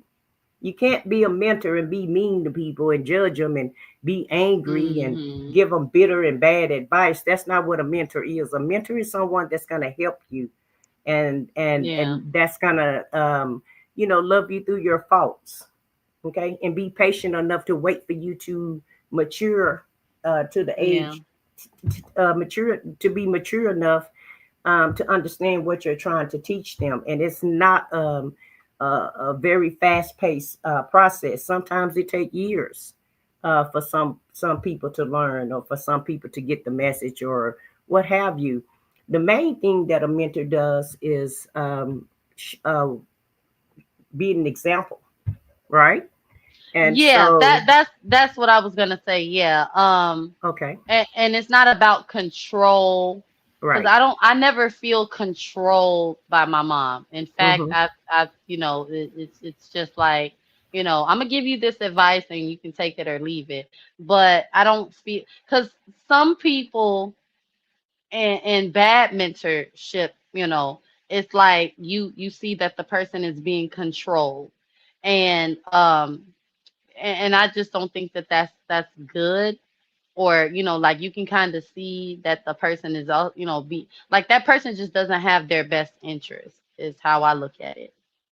Like, when people look up to a person, and sometimes, in mentorship can go, like sis just said, both ways. It doesn't really matter the age. But I'm gonna just say this. I'm gonna say this. I feel a good mentor is someone who's going to give you wise counsel. That's what I want to say. Yeah, A that's the good best way mentor. you can put it. That's the best way Yeah, you can put it. And yeah, have patience and yeah, respect, you know. yeah, yeah. So Cause those are the things that you want to seek, and if you decide to yeah, be a mentor one day, those are the things that you want to display. And a lot of yeah, times people will make you their mentor and you don't even know that you're mentoring them because they right. just look up to you. Right. And then that's what I was gonna say. Okay, so when I said, I've covered for girlfriends, I wasn't mentoring nobody. Those are my friends. However, okay, at 30, I am not going to mentor someone and tell them, you know, anything like that. I just want to clarify that. Okay. So, so sometimes your friends, okay, majority of the time, your friends is not your mentors. It's someone older than you, someone who's guiding you. And like I said, wise counsel is not going to encourage any kind of behavior that is bad for you. So your friends are not your mentors. Yeah, there we go. Yes. All right. Now I feel better. Now I got it. Because, I was Hmm. rambling, and I'm like, I don't think that's mentorship, That's okay. what I In just some said. in some cases, but in some cases, your friends can be a mentor. It doesn't Yeah, necessarily mean that you do everything that they do, but a lot of my friends taught me how to live life. My best yeah, friend showed me how to reach higher for jobs. you know so your friends can be a mentor to you, but you doesn't you it's not that you have to label everybody, but you can learn something from anybody. Okay, right. but if you really truly seeking mentorship though, and you really feel like you're not on the right track, just try to find someone that you feel that's not judgmental, like I said, um, that really is going to show up with respect, and just treat you like you're a human being, and understand that they haven't been perfect themselves. And so like Foxy said earlier, just meet people where they are. That's all you have to do. Yeah, yeah. Yeah, just Mhm. meet them where they are. So let's just go ahead and go to the next subject, and the next one is rewriting the narrative, as far as lifting each other up versus competition. Sometimes people do try to rewrite the narrative. Media, culture may glamorize cat fights or rivalry. Sisterhood reclaims the narrative with collaboration, co-creation, and communal glow ups. And like I said, a lot of times we look at social media so much, and we try to mimic that. And we really have to understand and realize social media is really just a fake life. Most people are living their best fake life, a fake best life on social media. I don't like it when people fight on social media. These days, people are being unalived on social media. And sometimes, people glamorize that. They think they think it's entertaining to watch somebody, fight on social media. And so when you're a sister of somebody, when you're trying to uplift your sister, you're not going to allow your sister to get in a fight. You're going to try to, redirect them to channel their energy in another direction, because it doesn't take anything to be angry. It take a whole lot to do something that's worth your while, to be productive. Okay. Yeah. It's Uh, it's easier it's easier to to be less be productive. entertained by Yes. your own undoing and others undoing. But it is definitely more work to do something good and productive with yourself and your time. Right. As a former, okay, beefer on YouTube, I Mm-hmm. know all about it. It is a time waster, a stressor, really just unimportant thing to do on social media and truthfully in real life, because even Mm-hmm. though some people say, oh, it's just social media, it's not real life, I beg to differ, okay? Because to me, what you do on social media has to be a part of your real life. You like if you're on here arguing with people all day, are you really focused on your own life or are you focused on their lives? Picking people apart on social media, are you focused on your own, you know, iniquity, your own inact inaccuracies? There we go. Yes. Like no. In I'm gonna figure it out. But what I'm saying is, are you more focused on the internet or another person, or are you more focused on yourself? And it takes way more energy to, be distracted, you know, way more energy, to be distracted than it does, you know, to be focused on your own life. Like if you ask me, when I was, beefing and stuff, at first it wasn't affecting my real life. And then it did start because you got to think about it. If you're spewing venom, out of your mouth, you carry that. Now you're mad at your husband. Now you're mad at your kids. Now you're mad at your grandma, your aunties. The people at the grocery store. You're carrying this anger everywhere you go, you know. And if you, to me, there's no way you can just turn it on and turn it off in certain places. That has to be something that's inside of you, that needs to be, worked on. There's something that's bothering you, and you can't tell me that it's just, oh, but that person said about you. Is it true? And I'm gonna be honest and say, there were some things that have been said to me, or even about me, that I felt may have been true.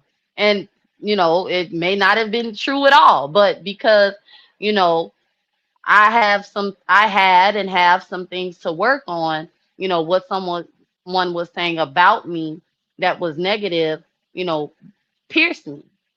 And I'm not saying, that just because somebody say something about you, it's true. What I'm asking is, how important is it to you? And what I've learned is, you know, um, if it don't apply, let it fly.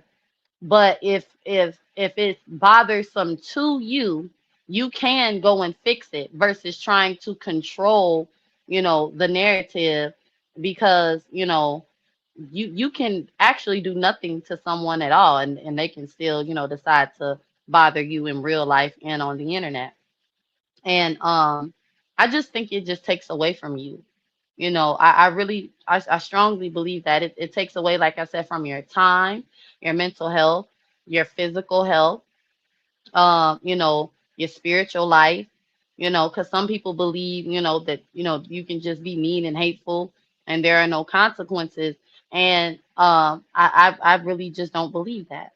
I don't. I don't believe that you can, um, like, for example, I don't believe that I can mistreat my husband and then him not, turn around and mistreat me. And even though, we are, a lot of us haven't met each other, we may just talk on the phone. I don't believe I can just sit up here and talk to I said what I said any kind of way and that not be returned, in real life and on the internet. I just don't believe that. I believe that's a false doctrine. And so while people do glamorize, rivalry and cat fights and, I don't know you and who are you. I don't mean to bring, spirituality into it, but God, our Father, don't like that. He don't like any of us to mistreat each other, whether we are flesh and blood, or not. We are all, in all God's honesty, we are neighbors, in spirit and in body. We are, brothers and sisters in spirit and in body. And how you treat people, whether you know them or not, in my opinion, does matter according to, what God says. So yeah, you Well, know. child, I am not, let me repeat, I am not coming off my chariot to address a peasant on social media. I'm Okay? not really. Yes, really. That's one thing that I won't do with you is argue with you. I don't care what you put on social media about me. I don't care what you say about me. And I operate like that in my real life. I've never cared about Hmm. what people said or thought about me. What matters to me is what I think, how I carry myself. What example am I setting for my family? And I have, and I'm not saying that I'm all of this or that or the other, but my family actually look up to me. They expect me to do the things that I do. I try to dot the I's and I try to cross the T's, and my family know that's who I am in real life. However I act on social media, that's how I act in real life. I stand on business on all aspects, and it may be a little bit too much on business, because I get very irritated when things don't go the correct way, and it's something that I can fix. I'm all about fixing things, okay? And so I let people say whatever they want to say, and it doesn't really matter to me because I know who I am. I don't let others define me, okay? I define me, and you can say whatever you want to say, but Mm. people who know who you are, they know those things are not true. So to me, and in my opinion, that's not that important to me. And so I'm not in and this is not a dig or a slug to anybody, but why would you watch anybody on social media tear you down? Because that's exactly what it's going to Hello. do. It's going to tear you down. So don't entertain the thought. A lot of things you can Hmm. block out, a lot of things you don't have to visit, a lot of places you don't have to go. And you can block out of a lot of that noise because what you don't know definitely can't hurt you. Okay. Hmm. So if you don't know that these people are talking about you, if you don't know what they're doing or saying, then it won't affect you because one thing stress and rivalry will do, like you said, it's gonna spill over into your real life. And why allow Hmm. fake social media spill over into your real life? Why would I let a stranger affect me that way? That is crazy to me. And so Hmm. I've never had that issue on social media yet, but yet and still, I don't deal with a lot of people on social media. I'm on my channel. I have my supporters, but behind the Hmm. scenes, I don't do a lot of behind the scene things with people. Hmm. Um, I've always kept my circle small in my real life, and in all aspects of my life. I worked with people for 20 years. I can count on one hand how many times I went out to lunch with any of those people. And at one time, my company had over 1,000 people, and you would think I would at least find 5 or 10 people that I could talk to, but I just always been a loner. I've always rolled that way, and it's always worked best for me. Now, some Hmm. people they like a lot of friends. Like my sister, for instance, she couldn't operate that way. She want people to like her and approve of her, and she like a lot of friends. I'm totally opposite. I don't care if you approve of me or not. I don't care if I be your friend or not. I've never had a lot of friends. I've always kept my circles low. I seen a person when I moved back home. One of my sister's friends that she went to high school with, and she told my girl, "You still the same." And I was like, she said, "You still just don't care about nothing." I said, "No, I care about a lot of things, but what I don't care about is background noise, because it's just what it is. Mm. It's background noise to me, and it's non-relevant. It's a non-factor. If it can't help my life, then I'm not going to entertain the thought. I'm all Mm. in about anybody that's helping and uplifting, because that's who I am. But if I see you trying Mm-hmm. to tear something down, then you don't have to worry about me being in your presence, and that's all, and that's it. Because social media can get you unalive. It can put you in a lot of situations that you don't have to be in, and it can Mm-hmm. make you feel bad about yourself. Okay, and so I wholeheartedly advise everybody not to consume too much social media. To me, it's just like consuming alcohol, drugs, food. Mm-hmm. Anything that you indulge in can be detrimental to your health. And social media is no different, in my opinion. So I don't care about what people say or do, or none of that. I try to sweep around my own front door, because that's what the Bible say. Worry about your own business and leave everybody else's alone. And that's the way that I operate. And Mm-hmm. so, and that's the advice that I want to give to all of my sisters. If you're about uplifting, you're about trying to help somebody, you want peace and harmony in your family, then visit those places that exemplify that. Don't be anywhere where they're beefing and fighting, and Mm-hmm. because really they never solve. You can't solve anything with confusion. So that's the best way that I can put it. Amen. Yeah, that's the best way that I can put it. So let's go ahead and go to the next slide. And we're going to talk about negative impacts. And we just talked about that. Mm-hmm. I didn't even realize that was going to be the next slide, but that's exactly Yep. what social media can do. It'll cause you anxiety and depression. And studies show women are more prone to anxiety and depression in competitive environments, especially when comparison and perfectionism are involved. And Mm-hmm. really, that's talking about your job. A lot of times it's a lot of competition on jobs, depending on what type of job that you have. And as a woman, it's very hard for us to move up the ladder. It's like we have to turn flips, be 120 times better, just to even make the same amount of money as our male counterparts make. And so it can be very depressing to try to reach a goal at work when you know your worth. A lot of times, women are better at the job than men are, but that's not the way society look at things. And so you even on your job, you can't allow that to make you depressed and put you in a state of mind where you're always anxious. And so you can't try to be a perfect person either, because no one on earth is perfect. And a lot of times, us as women, we try to be perfect in everything, and it's just not going to happen for you. So, all you're doing is causing yourself a lot of anxiety. In some cases, you're being depressed, and because you're trying to do too much. You're not a perfect person. Nobody is perfect. So you shouldn't put that monkey on your back that way. Don't put that much weight on yourself. Just go be who you can be. And I'm not saying don't strive for perfection or don't strive higher in your career.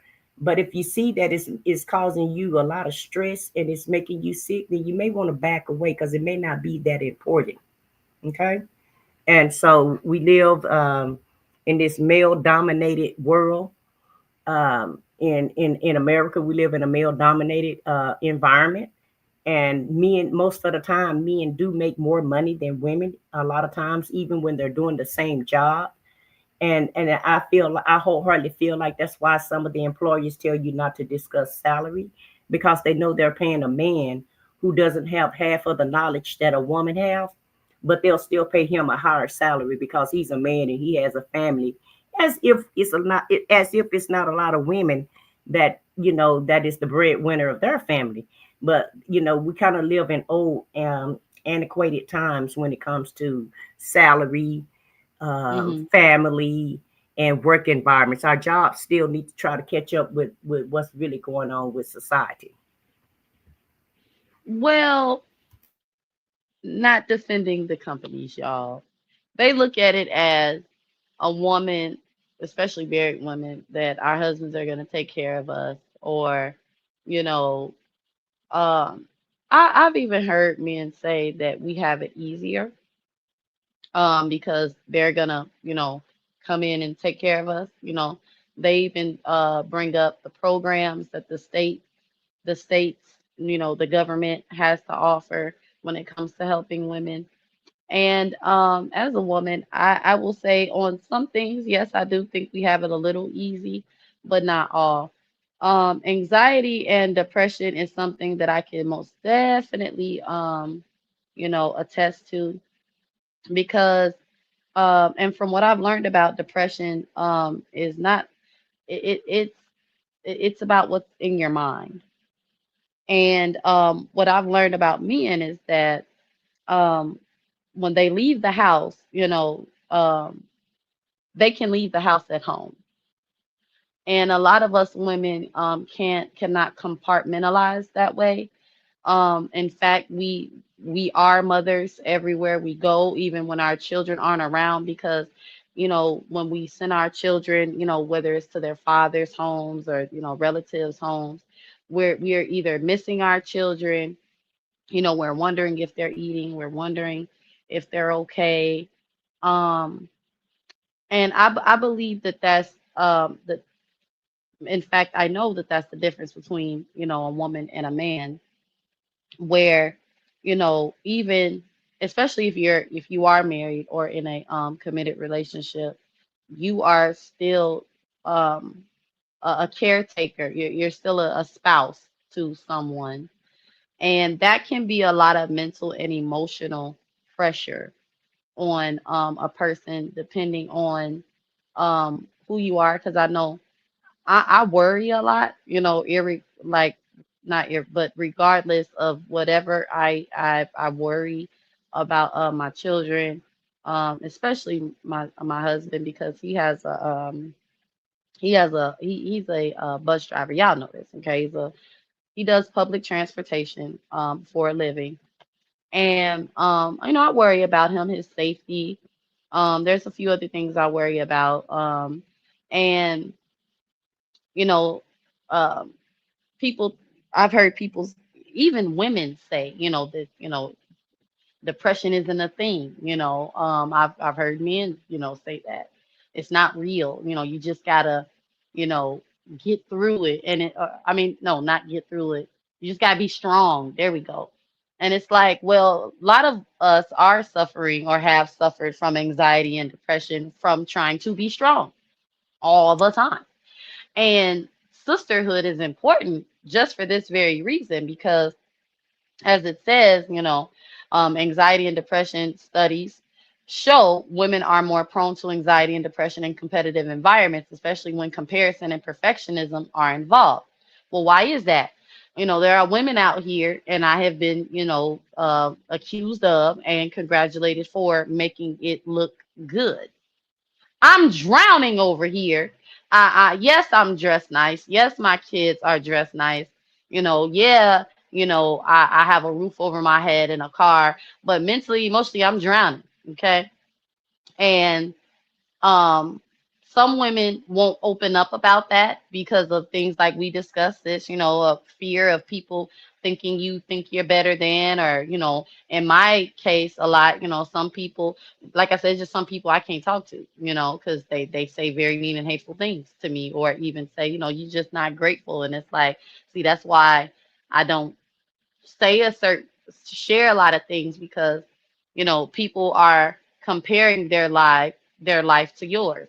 I've heard it must be nice, um especially when I was working and I would work part-time.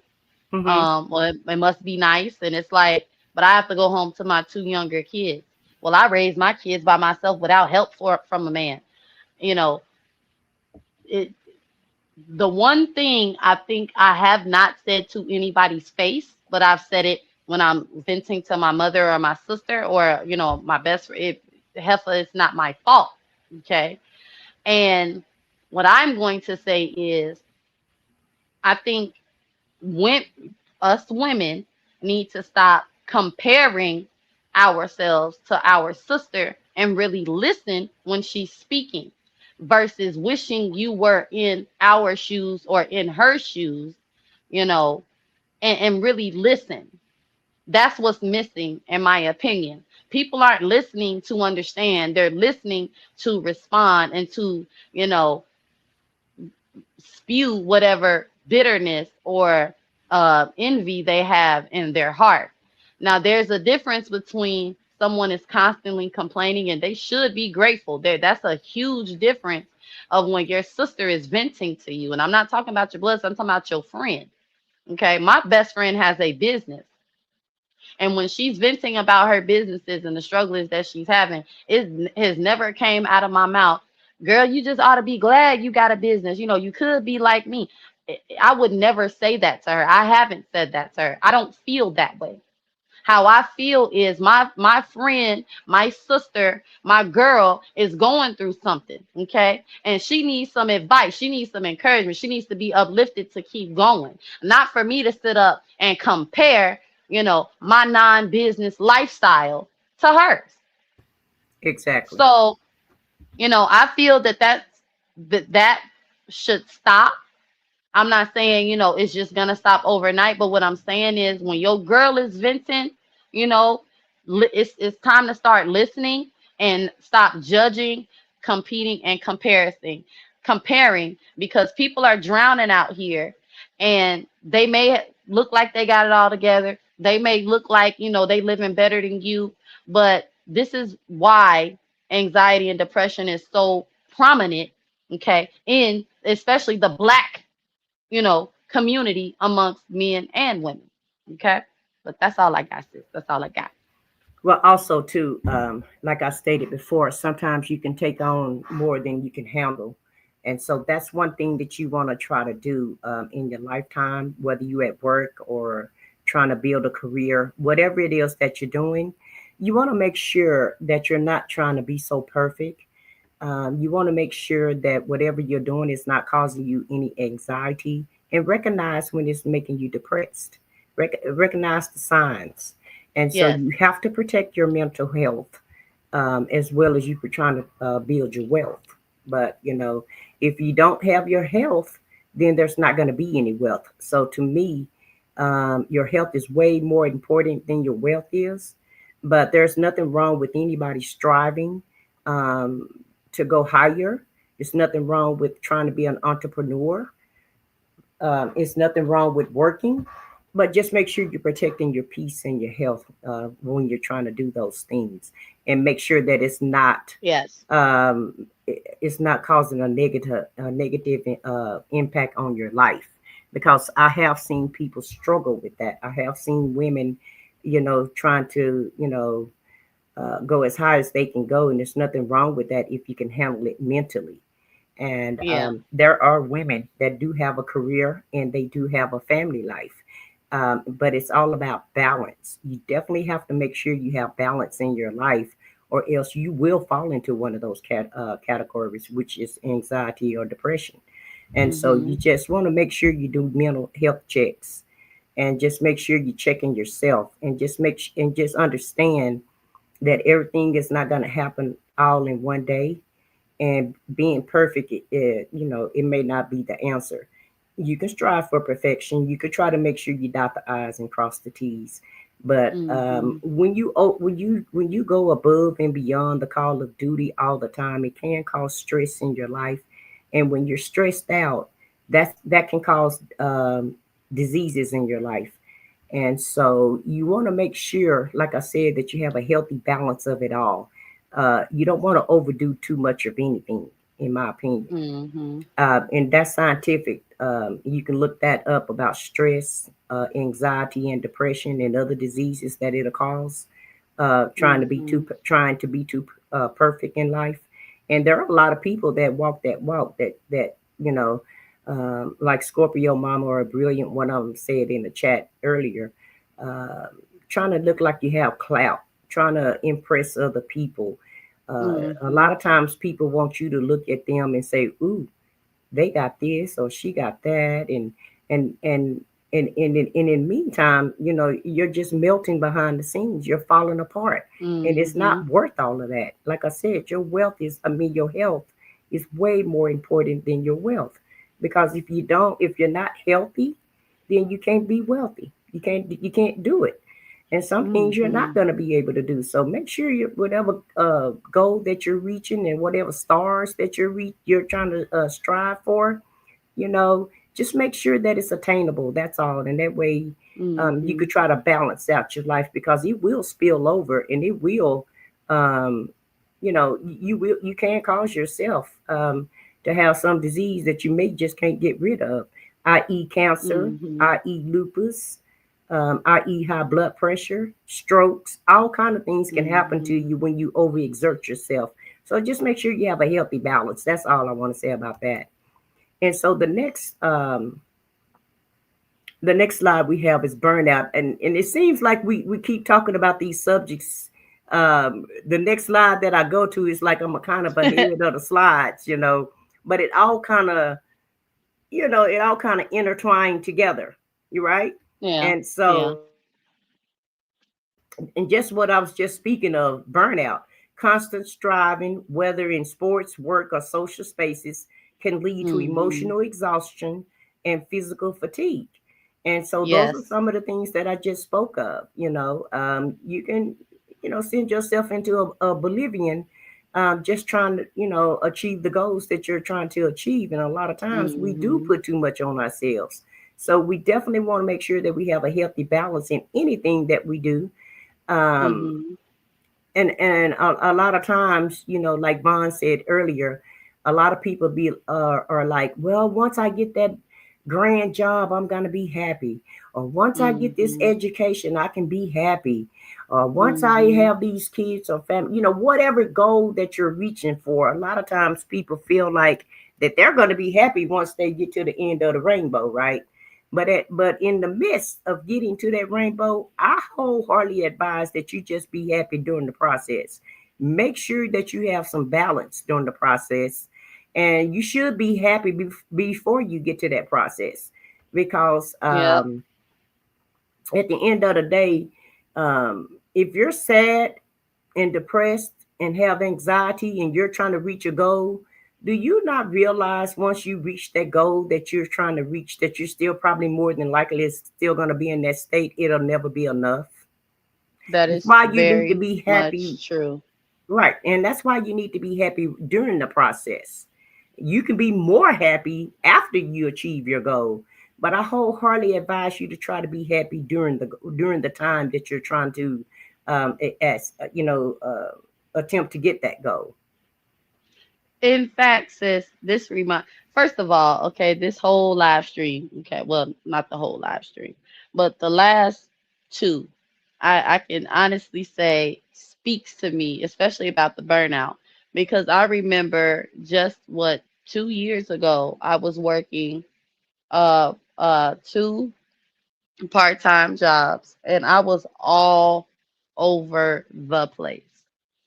And I can honestly say that was the beginning of my physical health decline. As far as, I started losing weight, I was tired. I went to the doctor, got anxiety medication, so I could stay up and not stay up, but so that I could relax because I had so much going on. And I was constantly told to, really, take some time out for myself. I would even go live and say, "Yeah, I'm taking a break. I'm taking a break." But it was really important to me to be everywhere, anywhere. And truthfully, I was really trying to run from a few things. I guess you could say run from reality. And I recently was told that the Bible says to despise not small beginnings. And when you were talking about, oh, I'll be happy when I get here, I'll be happy when I get there. I can honestly say I have felt that way about a few things. Oh, I'll be happy when, I'll be happy when, I'll be satisfied when. And when I got those things, y'all, no matter what it was, whether it was monetary, you know, whatever, okay, mental, physical, emotional, when I got something, I still wasn't happy.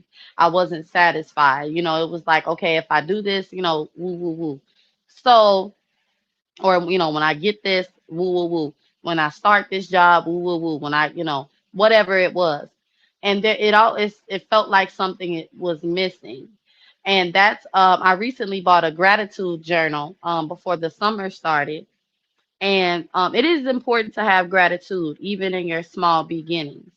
And one day I'll give y'all a full testimony, but I just wanted to say, um, you know, that I'll be happy when mindset is it's the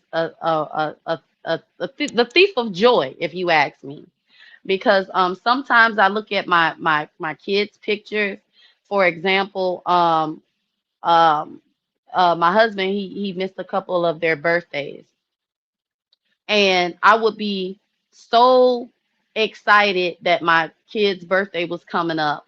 And then he would say, well, I'm not going to make it, because I have to work. And I look at my facial expressions on those pictures. And although I'm smiling, I remember what I was thinking while I was smiling. And y'all know how, y'all always say, the kids, childhood go by so fast. So my babies aren't babies anymore. And sometimes when I look at my pictures, I see, how sad I am because now mind y'all, I'm in a house full of people, his family, my family, co-workers, friends, whatever. And I was all in my head because my husband wasn't there.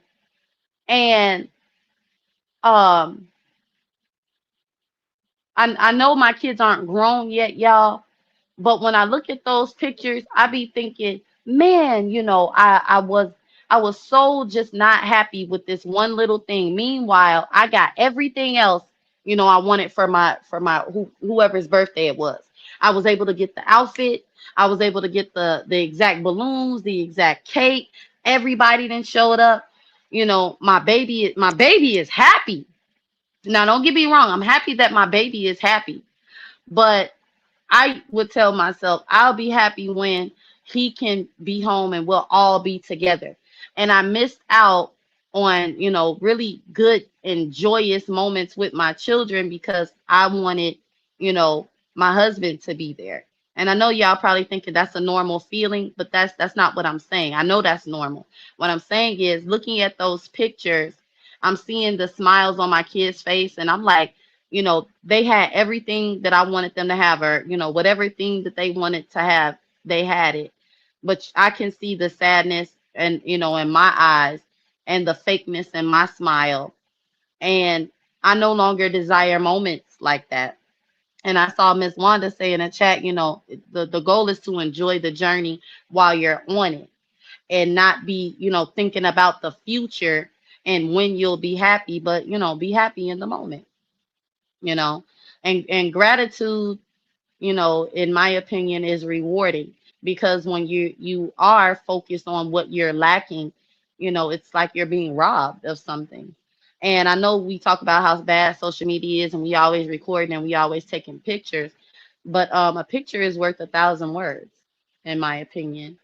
And I like that I can look at, certain things, and it kind of just motivates me, you know, not to be so just blah. Yeah. Well, I just want to say this one last thing about the burnout. Don't burn yourself out because you may just crash out, right? And so, even though you're trying to strive for whatever it is that you're striving for, baby, by the time you get where you're trying to go, you may not even be in good enough health to even enjoy it. Okay, so try not to burn yourself out because you just may get what you're seeking, but will you be able to Mm-hmm. enjoy it once you get it? If you crash out, but before let's just put it like this: you'll burn out during the process.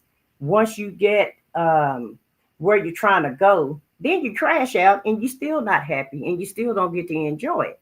So once Yep. again, you need to be happy with yourself and just look at this as another notch under your belt. you know I'm happy in my current moment right now, but I think I may want this or that or the other. But your mental health is very important when you're trying to achieve anything. Because if you don't have great mental health and you have anxiety and you're worried all the time, you just may not get there. And like I said, even if you get there, you'll be into 5,000 little pieces. So you may just still not enjoy it anyway. And so Yeah. that's why I feel like it's very important to be happy in the place that you are now. And then if you want to strive for more, try to stay happy within that place. Not saying that it's going to be easy, because anything you do in life is not easy, because life is not easy, right? But just try to be as happy as you can and as focused as you can. But just whatever it is that you're striving for, just try not to make that your every and only thing. Because a lot of times in Yeah. life, that's what we do. If we say we're gonna go to school, well, baby, we ain't got time for nothing else but just to go to school, and we just focus wholeheartedly on that.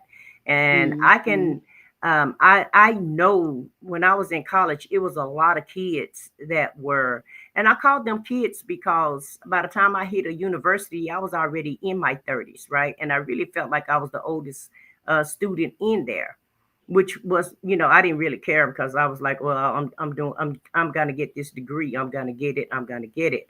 But it Mm-hmm. wasn't the only thing in my life that I had to strive for, because I also had kids and I had jobs. And so, I had to learn how to balance my whole entire life.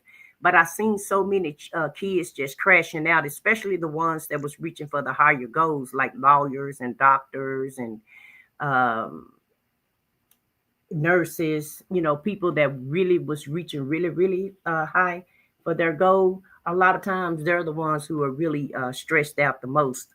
The higher you go, the more stress it's going to cause you. And so, you have to, like I said, you just have to learn how to balance life when you are Mm-hmm. trying to strive for whatever it is that you're striving for. And so the next slide is about body image struggles. And that's a huge one. We all can relate to this as a woman. In fields like athletics, Child. or media competition often centers around appearances, leading to disordered eating and self-esteem issues. And all of us can relate to this slide. As a woman, let me just put this disclaimer out there. As a woman, it doesn't matter what size we are. It don't matter how we look. No matter how many compliments we get. I got some news for everybody. We're never happy. Either we're too fat, we're too skinny, we're too ugly, we got a pimple on our face, we got a blotch of skin that's not the right way, the clothes don't fit right, people are not giving us enough compliments. Our hair is not right. Our big one of our big toes is bigger than the other one or smaller than the other one. We women, we are so hard on ourselves when it comes to us. We're never happy with the way that we look. And like this slide says, when we look at TV, when we look at social media, we'll see somebody and say, "Ooh, I wish I would. I wish I could look like that. I wish I had her body type." Or, "Ooh, she's so cute. I wish I was as pretty as she is." "Ooh, I wish I was as small as she is." "Oh, she got those curves. I wish my butt was as big as hers." But when in actuality, God made you the way that He wants you. And in this day and time of wigs, lashes, and weave, um, in my opinion, we overdo that as women. Sorry, if you Slow, got one slow down. on. Slow down. Slow I down let now. me finish. Let me Slow down. finish. Let me finish. Please let me land the plane. Let me No, cook. go Let ahead. me Go cook and ahead. land the plane, please. As a society, as a black woman, I see way too many wigs, too many weaves, and too many lashes. God gave you all three of those. In the 70s and 80s and 90s, We didn't need that, and all of us still got a husband. I matter of factly, I got all of my husbands without none of that. Okay, so you don't have to have all of that. Now, um, I remember my mom used to put this hairpiece on when I was a kid. And she only did that when she got ready to go out on Friday or Saturday night or whatever. And didn't do it every time. A lot of times she wore her own hair. And I just think we're just taking this too far, ladies. We're taking it too far. It's okay to wear that stuff sometimes, but you also need to wear what God gave you too. He gave you all of that. Okay. And we need to embrace ourselves the way that God made us in our natural form. Because guess what? Psst, psst, psst, psst. Got a secret. I've talked to a lot of men, and guess what? A lot of them don't even care about that. We care about it more than they do. A lot of men, if it's a man in this chat, put it in the chat for me. It's a lot of men prefer that you don't wear that mess, that you are natural, that you don't put on a lot of makeup, that you don't put those lashes on, that you don't put that wig and weave on, because they prefer you more natural than they prefer you in that stuff. And to us, it makes us feel better. It makes, and we feel like we look better. But to the people that we trying to attract, half of them don't even agree with it. I'll go ahead and go on mute and let you cook, Vaughn. Go for it. Uh-huh. Uh-huh. Because I Yeah. know you So itching. I know you itching to get at that. And it's not that I'm trying to be on the men's side or what have you. I've done the research on it. I've asked men, and I've had several conversations with men, and not just men that I know, men that I don't know. I've asked this question on social media and off social media, and the answer has been the same, whether they're young, old, or in between. Most of them don't even care about that. And these fingernails, we care about it more than they do. I'm on mute. so okay, before I get to stepping on everybody's toes who agree what I said, okay. I have one confession to make and one confession only. I have examined myself, okay? I ain't jealous of the way no other lady look. And it's not because, oh, Vaughn, you've been small your whole life and you shapely, okay? It's because the only thing I'm jealous of when it comes to other women, y'all, if you got some pretty toes, okay, you got pretty feet, all right? Uh, I can't stand you. All right. I just want to let everybody know that. All right. So, because I don't think I have cute toes. In fact, I know I don't. All right. Because my husband told me I don't. All right. And I think on the low key, my daddy did one time too. So that proves my point. You may not be jealous of any body type, but you're still not happy with your own toes, and that's Oh, all I'm saying. look, no, no, that's okay because I have accepted that. Okay. But as far as looks and shape and weight, I'm not jealous of that when it comes to other women, but if you have pretty feet, honestly, I can't say. My mother, y'all, has like wonderful freaking feet.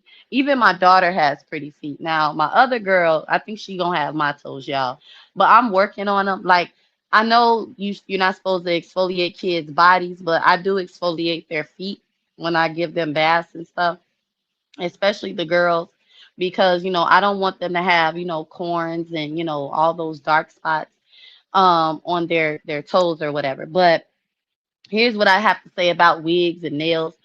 I don't care how much research, I don't care what men say and think. It's not about them. I know for a fact I never put on a wig or a lash or got my nails done to attract a man. I will say I do think keeping yourself up is important, whether you're married, single, even if you ain't looking for a man, Um, and as far as body types, um, my husband is a heavy set man, ladies, okay? But I've said this on my own channel, and I'm gonna say it now. If you hate me from this point on, this is not my opinion. This is my husband's opinion, and things that he's told me, especially when I've had falling out with friends. He loves to joke and say, "I told you, big women don't like you." It's not that he's the only person who said that to me. When I was in school, my mother grew my hair out really long. So I was dark and thin with long hair. And the bigger girls would pull my hair and they would call me, like a dog bone and, starving Marvin. And I used to feel some type of way about myself. And now that I'm, of course, big grown, okay, and I can honestly say I do think a whole lot of myself, and it's not because I'm small. It's because it's actually because of my complexion and how my mother and my grandmother and my aunts would always tell me how, beautiful I was, because lighter skinned women made me feel so bad. So when I finally got some confidence about myself, yeah, you skinny girls, it would make me look at the women. It's like I had I'm a close in-law. We're no longer close because after I had Jenny, we were talking about our weight, and I had, once again, I'm used to being flat, bellied, and no stretch marks. And I was more so concerned about my stretch marks. And I had bought the bleaching oil or whatever, to, get rid of because I had like these real dark, no, actually, I'm lying. It was after I had JC. My bad, y'all. I'm remembering things wrong. But it was after I had JC and my stomach had got darker. It was like black. And because after I had Jenny, I looked pretty fine, but I still had an issue with the stretch marks. But it's like once I had JC, they got real black, like the real color black. And she said to me, you know, you you have no reason to feel, insecure about the way you look. You not big like me.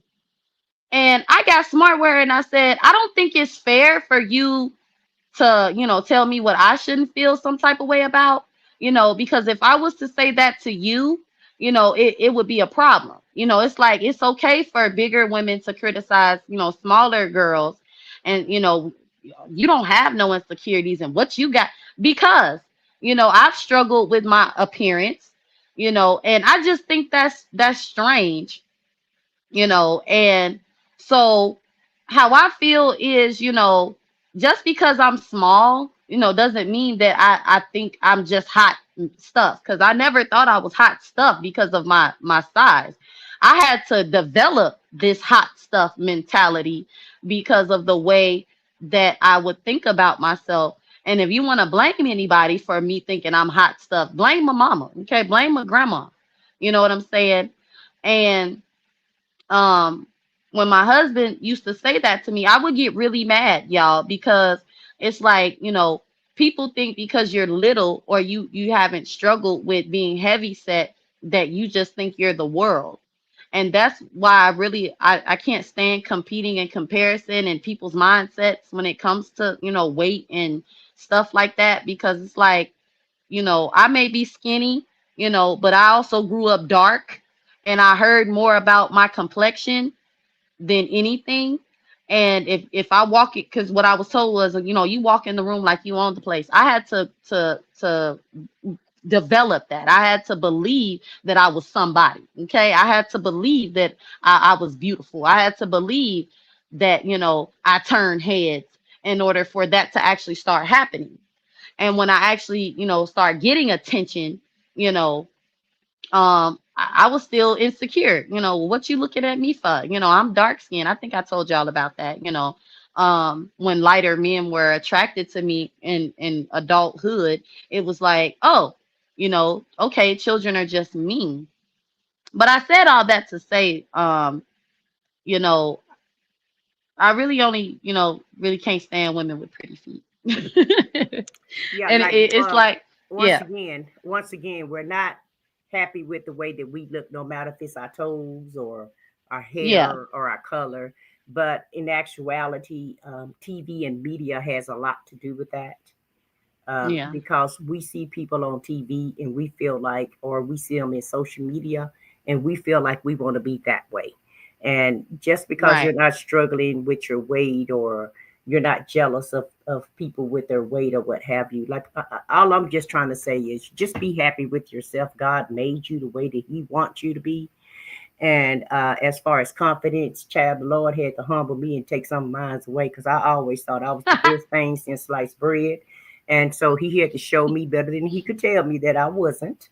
And so some people have that complex also. Okay, so on the flip side of that, some of us think that we just the best thing. And so just be I know happy. I do. Yeah, Even when I'm ugly, I still that's like. okay. And that's okay. So I just want to make the point, just kind of sticking to the slide. The whole the whole the whole thing, the point I'm trying to get across is God made us the way that He want us. Everybody got something pretty about them. Everybody got something ugly about them. Okay. Everybody got some good in them. Everybody got some bad in them. But at the end of the day, most of us as women, I don't know how the men feel, but most women are not happy with their body, no matter what the Lord gave them. And you'll see a very attractive woman of what you think is attractive, and she could be Right. totally insecure about herself. And so Yeah. the main point is to make sure that you're happy with you, and that and I'm not saying that you do these things to try to get a man, or people are putting these wigs and lashes and fingernails, and I'm not saying that you're doing that to try to attract a man. All I'm saying Right. is some women do and some women don't. But if you are, the men don't care. That's all I wanted. That's the whole point that I'm trying to get But sis, do we across to really care everybody. about what the men think and feel? Do we really care? Well, the ones You know? that's trying to get one do. Oh, okay. I know I don't. I Okay. mean, When I you're, didn't have of one and course when I you're, do, I don't care. but that's your mindset though. Every woman don't feel that way, and some women are trying to get men's attention. Okay, so this is about everybody. It's not just about us. It's about everybody, and everybody have their own reason for doing what they're doing. And I just want to get the point across that it's okay for you to be you. That's the whole premise of the That's the point I'm conversation. that's the point I'm making. Yeah, That's why I said we as in women. Do we yeah. really care about Some what the men think some when women it comes do. to our appearance? But some women do though, because if they didn't, they Oh, wouldn't do what they do. And so I mm. just want to make sure that I just make this all the way around. Because if the shoe don't fit, then don't wear it. Okay, that's all. And so some women are, and some women aren't. Some women don't have to do anything but just step out the door, and they're gonna attract men like flies. That's just how I was gonna society. say yes. Some Yeah, women that's are the very blessed with yes. like what's her name? Giselle. I can't think of her name right now, but the lady on Potomac Housewives. Okay, They make Giselle, you jokes may and feel like say, she's blessed, but Jamal divorced her, so she's not all that blessed. So, girl, I'm not talking about that. What I'm saying oh is some women, well, not some women, they joke on the show that she can't dress yeah, because she's so pretty. mm-hmm, And I agree with that. Some women don't have to they can wear anything and still be drop dead gorgeous. And that's exactly. one thing I do agree with about Giselle. I think she's drop dead gorgeous. I even think her name is I don't know why her name just left me, but she's dark skinned and she's a journalist.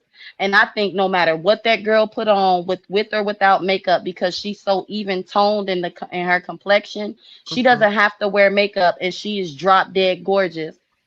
And, And and, and some you women may are and blessed you like may that. think that, but I guarantee you they'll find something wrong with themselves. And so all I'm saying is Of course. just be confident and happy with the way that God made you, and don't let anybody make you feel less than. That's basically the point that I'm trying to get across to every woman. And I don't care if you put your wigs and lashes and fingernails and all of that stuff on. I don't do all of that because I'm too lazy to do it. Okay, and then the wig's too hot for me, so I can't do it. If I put a wig on, matter of factly, I was at a family gathering. I had a wig on. Guess what I did? I took that wig off because my head got hot, and everybody was like, "What are you doing?" I'm like, "This wig is hot, and I'm tired of it. Y'all know how I look anyway, so it's going in the car." And that's exactly what I did with it. And so, and I just wanted to give that illustration because I'm very comfortable with my real hair, And I don't mind taking that wig off, and I don't care who see me, whether I take it off or not. I don't care how I look about it. And that's how you have to be in life. You have to be very comfortable in your own skin, and just not be so timid. And as a woman, you putting all that stuff on, a lot of that stuff is uncomfortable. It take a lot of money and a lot of incomfortability Mm-hmm. to put all that mess on. So all I want to say is it's okay for you to be you. That's all. And that's it. Yeah, So especially when you're getting your nails done. They say it's what they call it self-care, relax day, and I beg to yeah. differ. Yeah, because It I is don't a feel like whole it's lot of relaxing. Yeah, I don't feel yeah, Alice child, I slung the wig off, child. But her her name is Jessie Woo. oh, On Jesse Woo. Yeah. on Dish Nation. I think she is gorgeous. Like, Hmm. oh my God. Yes, but Yeah. go ahead. But yeah, you just have to be comfortable within your own skin, and all that stuff you may feel like may enhance you, and it make you feel pretty or what have you, but it's not necessary, because like I said, God gave all of us that anyway. And I don't care if you got a tablespoon full of hair, if your hair go down to the floor, it's still all good with me. Okay, so just be comfortable with whatever God gave you. Be happy with that, and not let anybody else define you. That's basically what I wanted to say about that. But the next slide is isolation, and it's about being competitive. It's a competitive dynamic that can erode trust and sisterhood, leaving women feeling unsupported or alienated. And so I just told you guys that I've never had a big circle, but I'm not isolated. Also, I do have people that I do interact with. I just don't have a big circle. And so isolation can be very depressing to you. It can make you feel like nobody like you. It can make you feel bad about yourself when you totally isolate yourself, and it's not healthy. It is you do have to be around people sometime. I'm not saying you have to be around them every day, but it is good to interact with other people, especially other women. And one reason, just like we're all gathered here today, we all got a different struggle. We all have a different walk of life.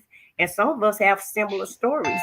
And sometimes it's just good to know that somebody else is going through some of the same things that you're going through, because it makes you feel better. And you'd be surprised how many women that struggle with some of the same struggles that you're struggling with. And even if you don't have a circle, I suggest that you find some friends. They don't have to be your best friend, but just find you a support group, somebody that's supportive, women that's active. If you like to be active, find there are plenty of people that you can hook up with that like to do activities.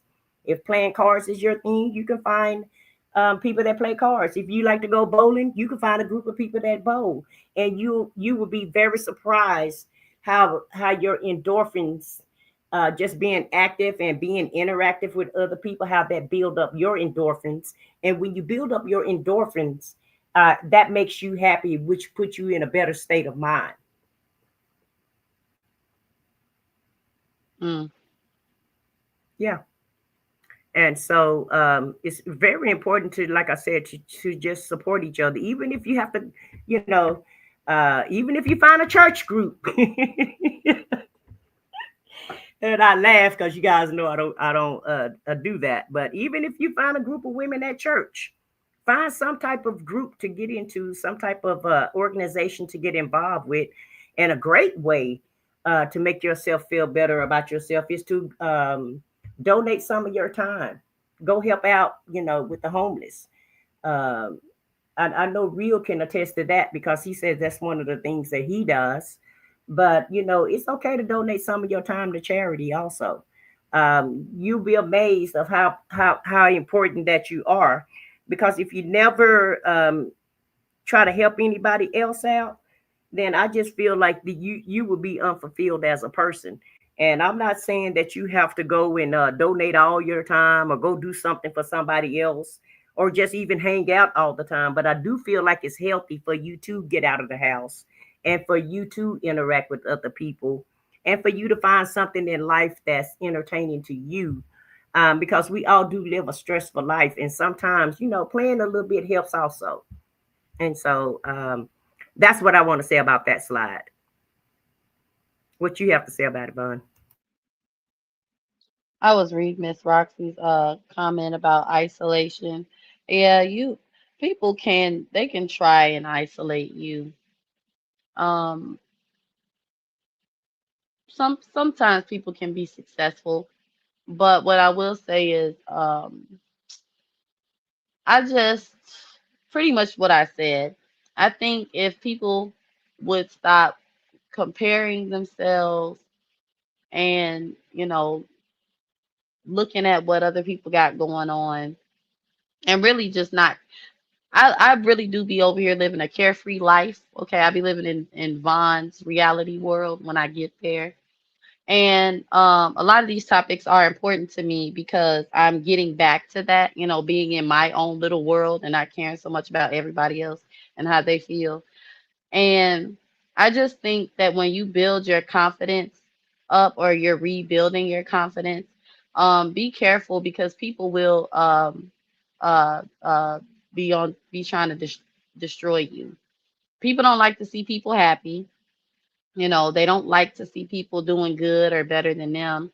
And that's also why I said, I'm mindful of what I say and I'm mindful of who I'm talking to, no matter who it is, because, I've just seen how you you can be a certain kind of way and people can, you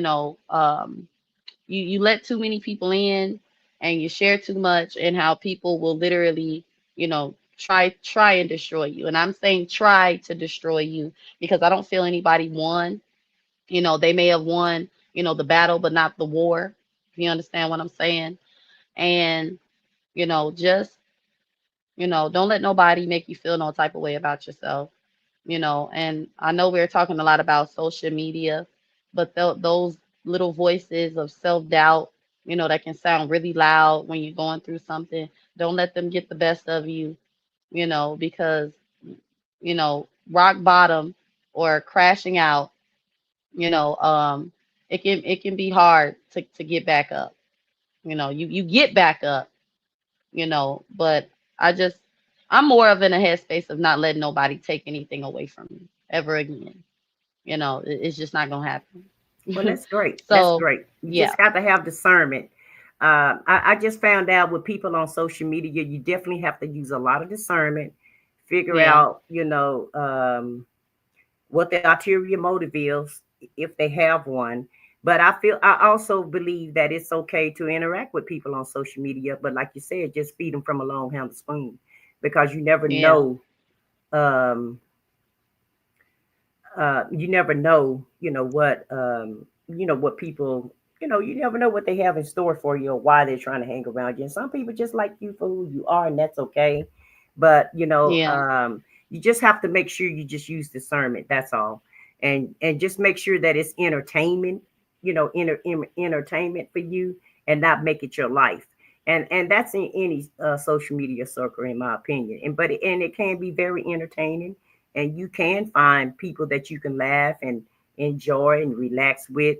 But you just have to kind of keep it that in that spot, and not take it, not make it your everything, and not put too much into it, because like I said, social media is they ought to call it fake media, because there are a lot of fake people on social media and living a fake life. yep, hmm And so let me pull up the next slide, because we're getting to the end of the presentation, which is good because we want to try to keep this at a minimum as far as the live goes. So the next one is cortisol overload. Chronic stress from competition triggers excessive cortisol, which can cause inflammation, injury, and hinder recovery. And so that was just one of the things that we talked about earlier. I think I must have had this stuff out of place, because that should probably this slide probably should have come up, with the burnout portion of it. But I've already told you what stress can do to your life anyway. I've already told you it can cause diseases. It can cause you to be depressed. It can cause anxiety and all other type of mental health issues. And so at the end of the day, You just want to make sure that you have a healthy balance of anything that you're doing, because you don't want to make yourself sick. And that's exactly what stress and trying to do too much in life it can do more harm to you than good. Do you have anything you Hmm. want to say about that, Vaughn? Meditation, tea time, candles, read your Bible, read a book, watch a movie. Quiet time, like today is Wednesday. Now that school has started back, quiet time on Wednesdays is a thing in my house, you know. So if you have kids or you're married, I don't see anything wrong with going to your spouse. Even though my kids are little, y'all, we do have family meetings. Um, I like to call them family meetings, even though the kids are little, because my kids actually do talk back to us. And when I say talk back, they communicate with us. And I call these meetings and I'd be like, look, okay, y'all been getting on my nerves, okay? And I've come up with this, that, and the third. And my husband will either laugh or because they do laugh, y'all, because I do straight up tell them they getting on my nerves. And I will show them what I have to offer, to make life easier for us. And sometimes it goes smoothly, and other times, I'm still mad. But I say, come up with a schedule, carve out you time. That is really, really important to me now. And yes, books, tea, coffee. Some of y'all like to exercise. I'm trying to equate that to my real life too. Yeah, spa days, massages, you know, talking to a friend, anything that you need, you know, to keep stuff like this away. Yeah, that's all I got. Oh, that's great that you talk to your kids and you allow them to express themselves, because that's one benefit that I didn't have as a child. Our parents didn't allow us to do that. So I think that's awesome that you let them, respond back to you, because a lot of times you can find out what's going on with them if you just if they know they have a safe space to speak with you on. And I find that a lot of younger people are doing that today, and I think that's great and awesome, because maybe you can help them mitigate some of their issues that they're having, or you maybe help them through the process, because we had to handle everything on our own, when we were coming Yeah. up. And so that's one of the new things that I like about our new day and time. And I won't say it's the new day and time, but just you know, uh, just this day and time. I kind of like some of the styles that the new parents are doing with their children these days. Mm. I Yeah, don't, I what's don't, funny I don't is disagree with all of it, huh? my cousin who's in y'all's age group, Mm-hmm. when Jenny was a baby, I would talk about how, yeah, she talks to my dad, she talks to my dad. And my Mm-hmm. cousin said to me, she said, well, if I forgot how she said it, but I remember her saying it like something like this, like if she's talking to everybody but you, that's a problem. Exactly. And after she said that, and mind you, Jenny was just a little baby, she's about one. Mm-hmm. And but I really thought it was cute. It was like, my daddy tells me she be talking to him and telling him, what's going on at the house. And then, it was like, wait a minute, you know, So yeah, I just started talking to the kids. And I'm not gonna lie, I actually like talking to my kids because they're actually pretty funny. You know, they are. They're funny. Yeah, I like talking to kids too, because they are funny, and I just like to see the growth in kids and see how much they know, and it's just amazing how smart your children really are. And a lot of times you don't even realize how smart they are, because a lot of times people don't have time to talk to them. They working, they in school, they're busy, they're doing this, they're doing that. So I think it's an awesome thing. But we're going to come to the conclusion slide, and and then we're gonna wrap this up, because Vaughn do have some kids. She got to go try to get some after school snacks too, and this and that and the other. Um, I didn't did all that while we oh, you've already online. did all of But that. look, I'm ready to go. But I heard this it, is. it's been a great live though. Go ahead. Why is this not coming up? Hold on a sec. Okay, there we go. So, in conclusion, replacing rivalry with radical support transforms mental health outcomes. Women thrive when they celebrate each other wins, share resources and wisdom, and create safe space for vulnerability and truth telling. And so I like that last one, which is truth telling, because that's I love to do some truth telling, but sometimes you got to be careful with that too. You can be too harsh when you're truth telling, so you got to be careful the way that you deliver your truth telling to certain people. And that's one thing that I've had to work on because I've always been a literal person. I've always been real, what you call real blunt when I talk to people. And I guess you guys kind of figured that out a little bit, just listening to me online. That's why I got the name. I said what I said because I do just say whatever's coming up in my mind. Now I try to think about the things. I try to be careful whether it shows or not. I am trying to be careful with the words that I do use when I am interacting with people. But one thing that I do strive for, I'm very happy if I can see somebody winning. I love it. I love to see people win. I really really do. I don't mind sharing anything that I know, giving out any wisdom that I have, and I always try to create a safe space for people that want to speak to me, that want to talk to me. And for whatever reason, people look at me that way. They want to, a lot of people share with me things that they don't share with anyone else. And number one, they already know I'm a great secret keeper. I'm not going to say anything. If you tell me something, you can rest assured. I'm not finna go run around telling everybody else something that you done told me. That's not who I am, and I've never been that way. My best friend cousin will say, "Well, you already knew that, and you didn't say nothing." I say, "Well, they asked me not to say nothing to anybody." Once the revelation get to Yeah. her, or somebody say something to her, and they be surprised, like you knew that and you didn't say a word. How could you? I'm like, well, I don't have to run my mouth all the time. If somebody tell me something in secret, that's just what it is. It's in secret. Now, if they Yeah. say they want me to relay the information, then that's what I would do. But if you tell me something, you best believe you do not have to worry about anybody else hearing it coming from me. Okay, now if y'all get it from somebody else, that's y'all business. But as far as I said what I said, I'm gonna keep your secret. I'm not gonna say anything to anybody. And one more thing, that the type of person that I am, if I say I'm your friend, I'm really your friend. And I told you guys on the first live, I don't allow anybody to talk about my friends.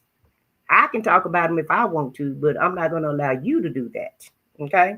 And even if I'm venting, I'm really not going to talk about them. I'm probably, if anything, I'm going to vent.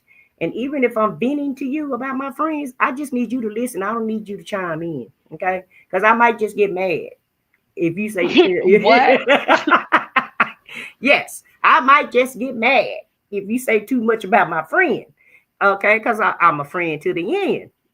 I really am. And if I love somebody, I really do love them. And so if I want to vent, let me vent, but I don't need you chiming in. What you got to say about it? I don't even say, oh, girl, I knew that no more, because Mm-hmm. word on the curb is I'm traumatized from YouTube. But truthfully, a couple weeks ago when I was at my grandma's house, my cousin told me something and then told me not to say nothing. Then somebody called me and it was like I was told not to say nothing. And then it was like what I was thinking is, why do y'all tell me stuff and then say don't say nothing? And then y'all call me and tell me that you told so and so or I don't know. I can't remember exactly what happened, but honestly, y'all, I have definitely learned on YouTube that when you say you're not going to say nothing, you best keep your word, because even if you think you can trust one person or one person is more your friend than the next person, that very person people going to be the very, so no, if you say to me that, don't say anything, I'm not going to say anything.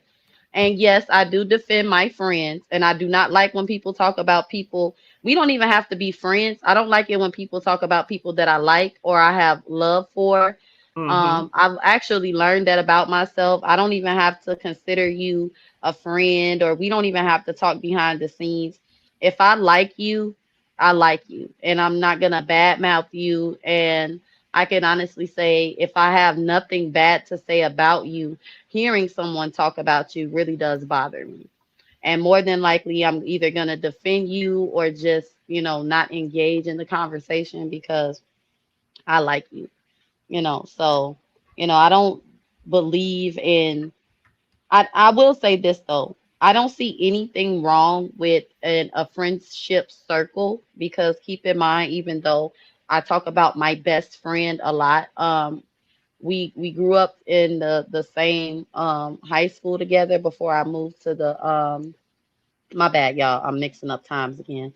After I moved from Chicago back to I hate to but see you when you get elder statesman girl, now. I be remembering stuff at the wrong time sometimes. But what I'm trying to say is, I don't see anything wrong with in a friendship circle if you have an issue with another friend and y'all discuss it amongst each other. Because I've done that in real life and it never turned messy.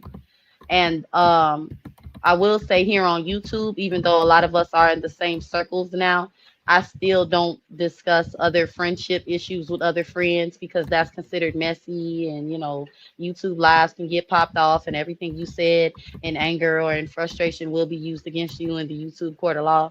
And I don't have time for that. So I do talk about y'all. I just talk about y'all to my husband now, okay? Because that's what Jasmine's Way told me to do. And Hmm. yeah, yeah. So that means we need to get with him then and see what you've been saying about us. Oh yeah, I'm gonna keep it real. See, there was a time when I wouldn't tell Jim certain stuff, but he's Uh-huh. earned my trust again. And because back in the day when we was young, now I will say this: I'm not gonna tell him none of your business, okay? But if I'm mad at you about something, oh, you can best believe he gonna hear about it before I call, like, you, sis, or Miss Alice, or whoever. I'm definitely, too strong. I'm definitely gonna tell him, and I'm gonna tell him the truth. I might, kiki and be like, girl, such and such irritated me, but he gonna know it, like, yeah. Me And I too, can Alice. honestly, I need to call him too, Alice. all I'm go look, Miss Alice, all I'm Yeah, gonna say is, let us call you Jim so we know, can really find out what's really you going on know, up in here. all right, it's I will say, I'm not gonna act like I just don't talk about people, but I will say, no, I don't talk about my friends and tell their business to other friends, and my husband does not know any of anyone that I call a friend their personal business. Because how I look at Mhm. it is, even on YouTube or in real life, I don't want something to happen and y'all throwing each other's business in each other's face or whatever. That's just not gonna happen. And I know my man, okay? My husband will read you and he'll be like, see, like he's done that. And I'm not having that on YouTube. Mhm. Well, So that's yeah. not creating a safe space anyway. Because when Yeah. people tell you something, you want them to be able to trust you, and you want to Yeah. create a safe space so that they can come to you. Because Mm-hmm. whether you know it or not, on some type of level, you still a mentor to other people. And it doesn't mean that people that you have to be a mentor to younger people. You can be a mentor to older people because everybody can Mm. learn at any age. And so some things people could, maybe learn from you. And so within a sisterhood, you want that person to come to you and be able, you want to create a safe space so that they can be vulnerable, or they may have a problem that you can probably solve for them. you know Mm-hmm. so you just never know when people need you, and on whatever level that they need you on. And so it's always Mm-hmm. good to have a safe space so that people can come to you no matter what. Mm-hmm. Yeah.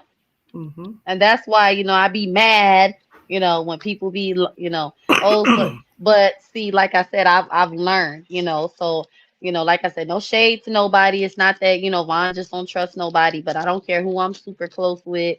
I just don't care if you say, don't, even if we laughing and kicking and you say, don't say nothing, I'm going to take that as that is not to be repeated. In fact, it's been said a couple times and I can't even remember, some of the stuff, because it's like, I've I'm just not like, if no, mm-mm, no. Yeah, I just don't. and I that's a don't big trust people the factor. same, y'all. But that's a big factor of why I don't repeat nothing. Cause hell, I probably can't Right. remember You what you it's said like anyway. I can't even remember good no more, But and I'm gonna be honest with y'all. If you are confiding in me, I am purposely going to only listen to certain things so that I don't remember certain things. Mm, I've actually trained myself to do that. mm. I don't know. I think what it is, it's like So you're I not really just listening then? Yeah, just listening. no. I am. It okay. I'll put it to you like this: if it's something like ooh, Yeah. I'm not ooh, I'm not oohing. Uh-huh. I tune out. I tune out, and then I come back in, and then I be like, okay, they still tune out. Do you understand what I'm saying? Oh, I Do you understand what I'm wholeheartedly saying? understand what you're saying. Yes. Yeah, yeah, I've been there and done Yeah. that. Yeah, it's like no, I don't even want to remember this, so that if it does come up, it can't be said. Vaughn said. Do Mhm. you understand what I'm saying? Yeah, yeah, No. I can understand that. But yeah, Yeah, as far as you not listening, oh yeah, I've experienced that a lot. yeah. And so with you. And so Oh, I hush. totally believe that I totally believe you when you say that, okay? Yeah, yeah. And a I lot of turn times my ear my look. I turn my gossiping ears off. Okay, and and I turn it my doesn't even have to be no. gossiping, guys, because a lot of things I tell her, she don't, and we're both just alike because she could say something to me and she'll say, well, I told you that the other day, and I'm like, child, I didn't hear that. Y'all, I And be I'll be rolling and because I'll be she. like and I'll be like, well, I told you that the other day. You'd be like, she's like, you did? Yes, ma'am, I did. And Yeah, so yeah, sometimes the light bulb just have to come on for both of us. So we're a great dynamic. We're a great duo when it comes to remembering and listening well. yeah, Those are some skills that both of us are gonna have to work on it as far as listening better. And I don't mind admitting my faults because I know I'm not a perfect person. And I'll tell you guys in a heartbeat, I can't remember nothing. I really, really can't. And I can remember facts, Miss important Alice. things. I can remember a lot of Hmm. important things, but non-important things and a lot of details, I may not remember that. I really, really won't. But we're coming to the end of our show, and I'm going to let Vaughn close it out, and then I'll say what I have to say after she finish doing her little a summary of the show. Yeah. I think this is a great show. Okay, I am my sister's keeper. All right. And I hope all of you are your sister's keepers as well. I think we all learned something today. I saw a lot of great comments, so don't be surprised if they pop up in shorts, y'all. Um, I am 1,000% down with Miss Alice. Okay, you could tell me something and Jim will never know. Okay. And I also have been really big on praying for people when they tell me certain things these days. It's really not great to hear, a lot of things people like to tell me, and I be really be praying. But I will say, I think this was For Lord have joining mercy. us. What you doing? I was just trying to add it on so it can be ready when we get ready to go. Oh, okay, okay. I'm like, wait, was that I'm okay? like, But listen, yes, she great talking too show. much, y'all. I just had to end her up. No, I'm just Oh, listening. whatever. I think this is a great. Seriously, I think this was a great show. And thank you for all the chat participation. Don't forget to hit the like button on your way out. Share the live. Okay, when you're out at the grocery store, tell women about waiting to exhale. Okay, all right. Right. And And subscribe to the channel if you haven't subscribed yet. If you're just yes, please listening in or subscribe. you're on the Subscribe. replay, subscribe to the channel if you haven't subscribed because we are trying to build up our following. And I'm sorry, Vaughn, go ahead.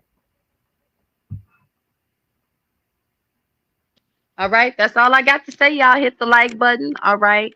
Oh, okay. Well, Yeah, that's yeah, all I got. and so I just want to say thank you to each and every last one of you for joining us today.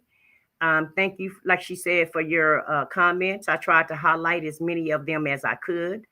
And you will see some of your comments in our shorts that we do because that's one thing that we feel like is important is to highlight your comments so that people will know what the show has been about, what you guys were saying in the chat. And we hope that we were able to enlighten you on the information that we provided today with the show that we gave you guys today. Hopefully, somebody got something out of the show. I know I always get something out of the shows that we do. We only done two, but I've still taken something from each show, and I also try to get ideas um, about the next show when we do our shows. Okay.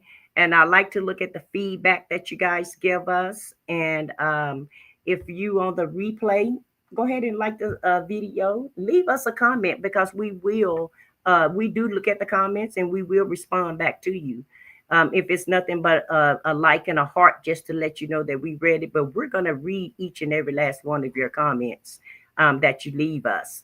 And we will be back next week, and hopefully at 1 o'clock, if we can. I know we've been late both times, but I like to be on time, and we're gonna work on that. We're gonna try to balance that out. And this week was kind of hard, for everybody who have kids that start in school or what have you. And so I understand that, but we are, each week we are going to try to get better and better with everything that we do. And hopefully, if you guys want to hear about, if you want us to talk about any subject or series or any suggestions that you bring up, we'll be more than happy to look into it and try to do a show on it. And the last Wednesday of the month, I think that's going to be next week, more than likely. If we can get it together, we're going to try to do an interview the last week of every month. Okay, so we look forward to that, because it's not just about me and Vaughn just putting this show on. We want to hear from you also. So that's the goal of the show. And I think next Wednesday is the last Wednesday. So I'm going to try to get in contact with some of the people that we're supposed to interview. And so if you said that you want to be interviewed, don't think we've forgotten about you, because we haven't. It's just that we're going to try to do at least one interview per month. And so within saying that, you guys have a great evening. I'll see you out here in these YouTube streets, I'm sure, and enjoy the rest of your day. You have anything else you want to say, Vaughn, before I bring up the outro song? Hit the like button. Don't forget to leave a comment. Oh, y'all, make sure y'all look at the shorts. Share the shorts, please. Please share the shorts, okay? And everyone have a wonderful day. And I will see y'all when I see y'all. Next Wednesday. Oh, no, I'm going to see them on the YouTube streets too. No. Well, yeah, you're going to see them on the YouTube streets, but we'll see you guys next week, same place, same time. Less the 15 minutes that we were late today. So next week, we'll see you guys at 1 o'clock, hopefully. And you guys have a great evening, and goodbye, everybody. Thank you all for joining us. Waiting to exhale when I said what I said, and Vaughn's reality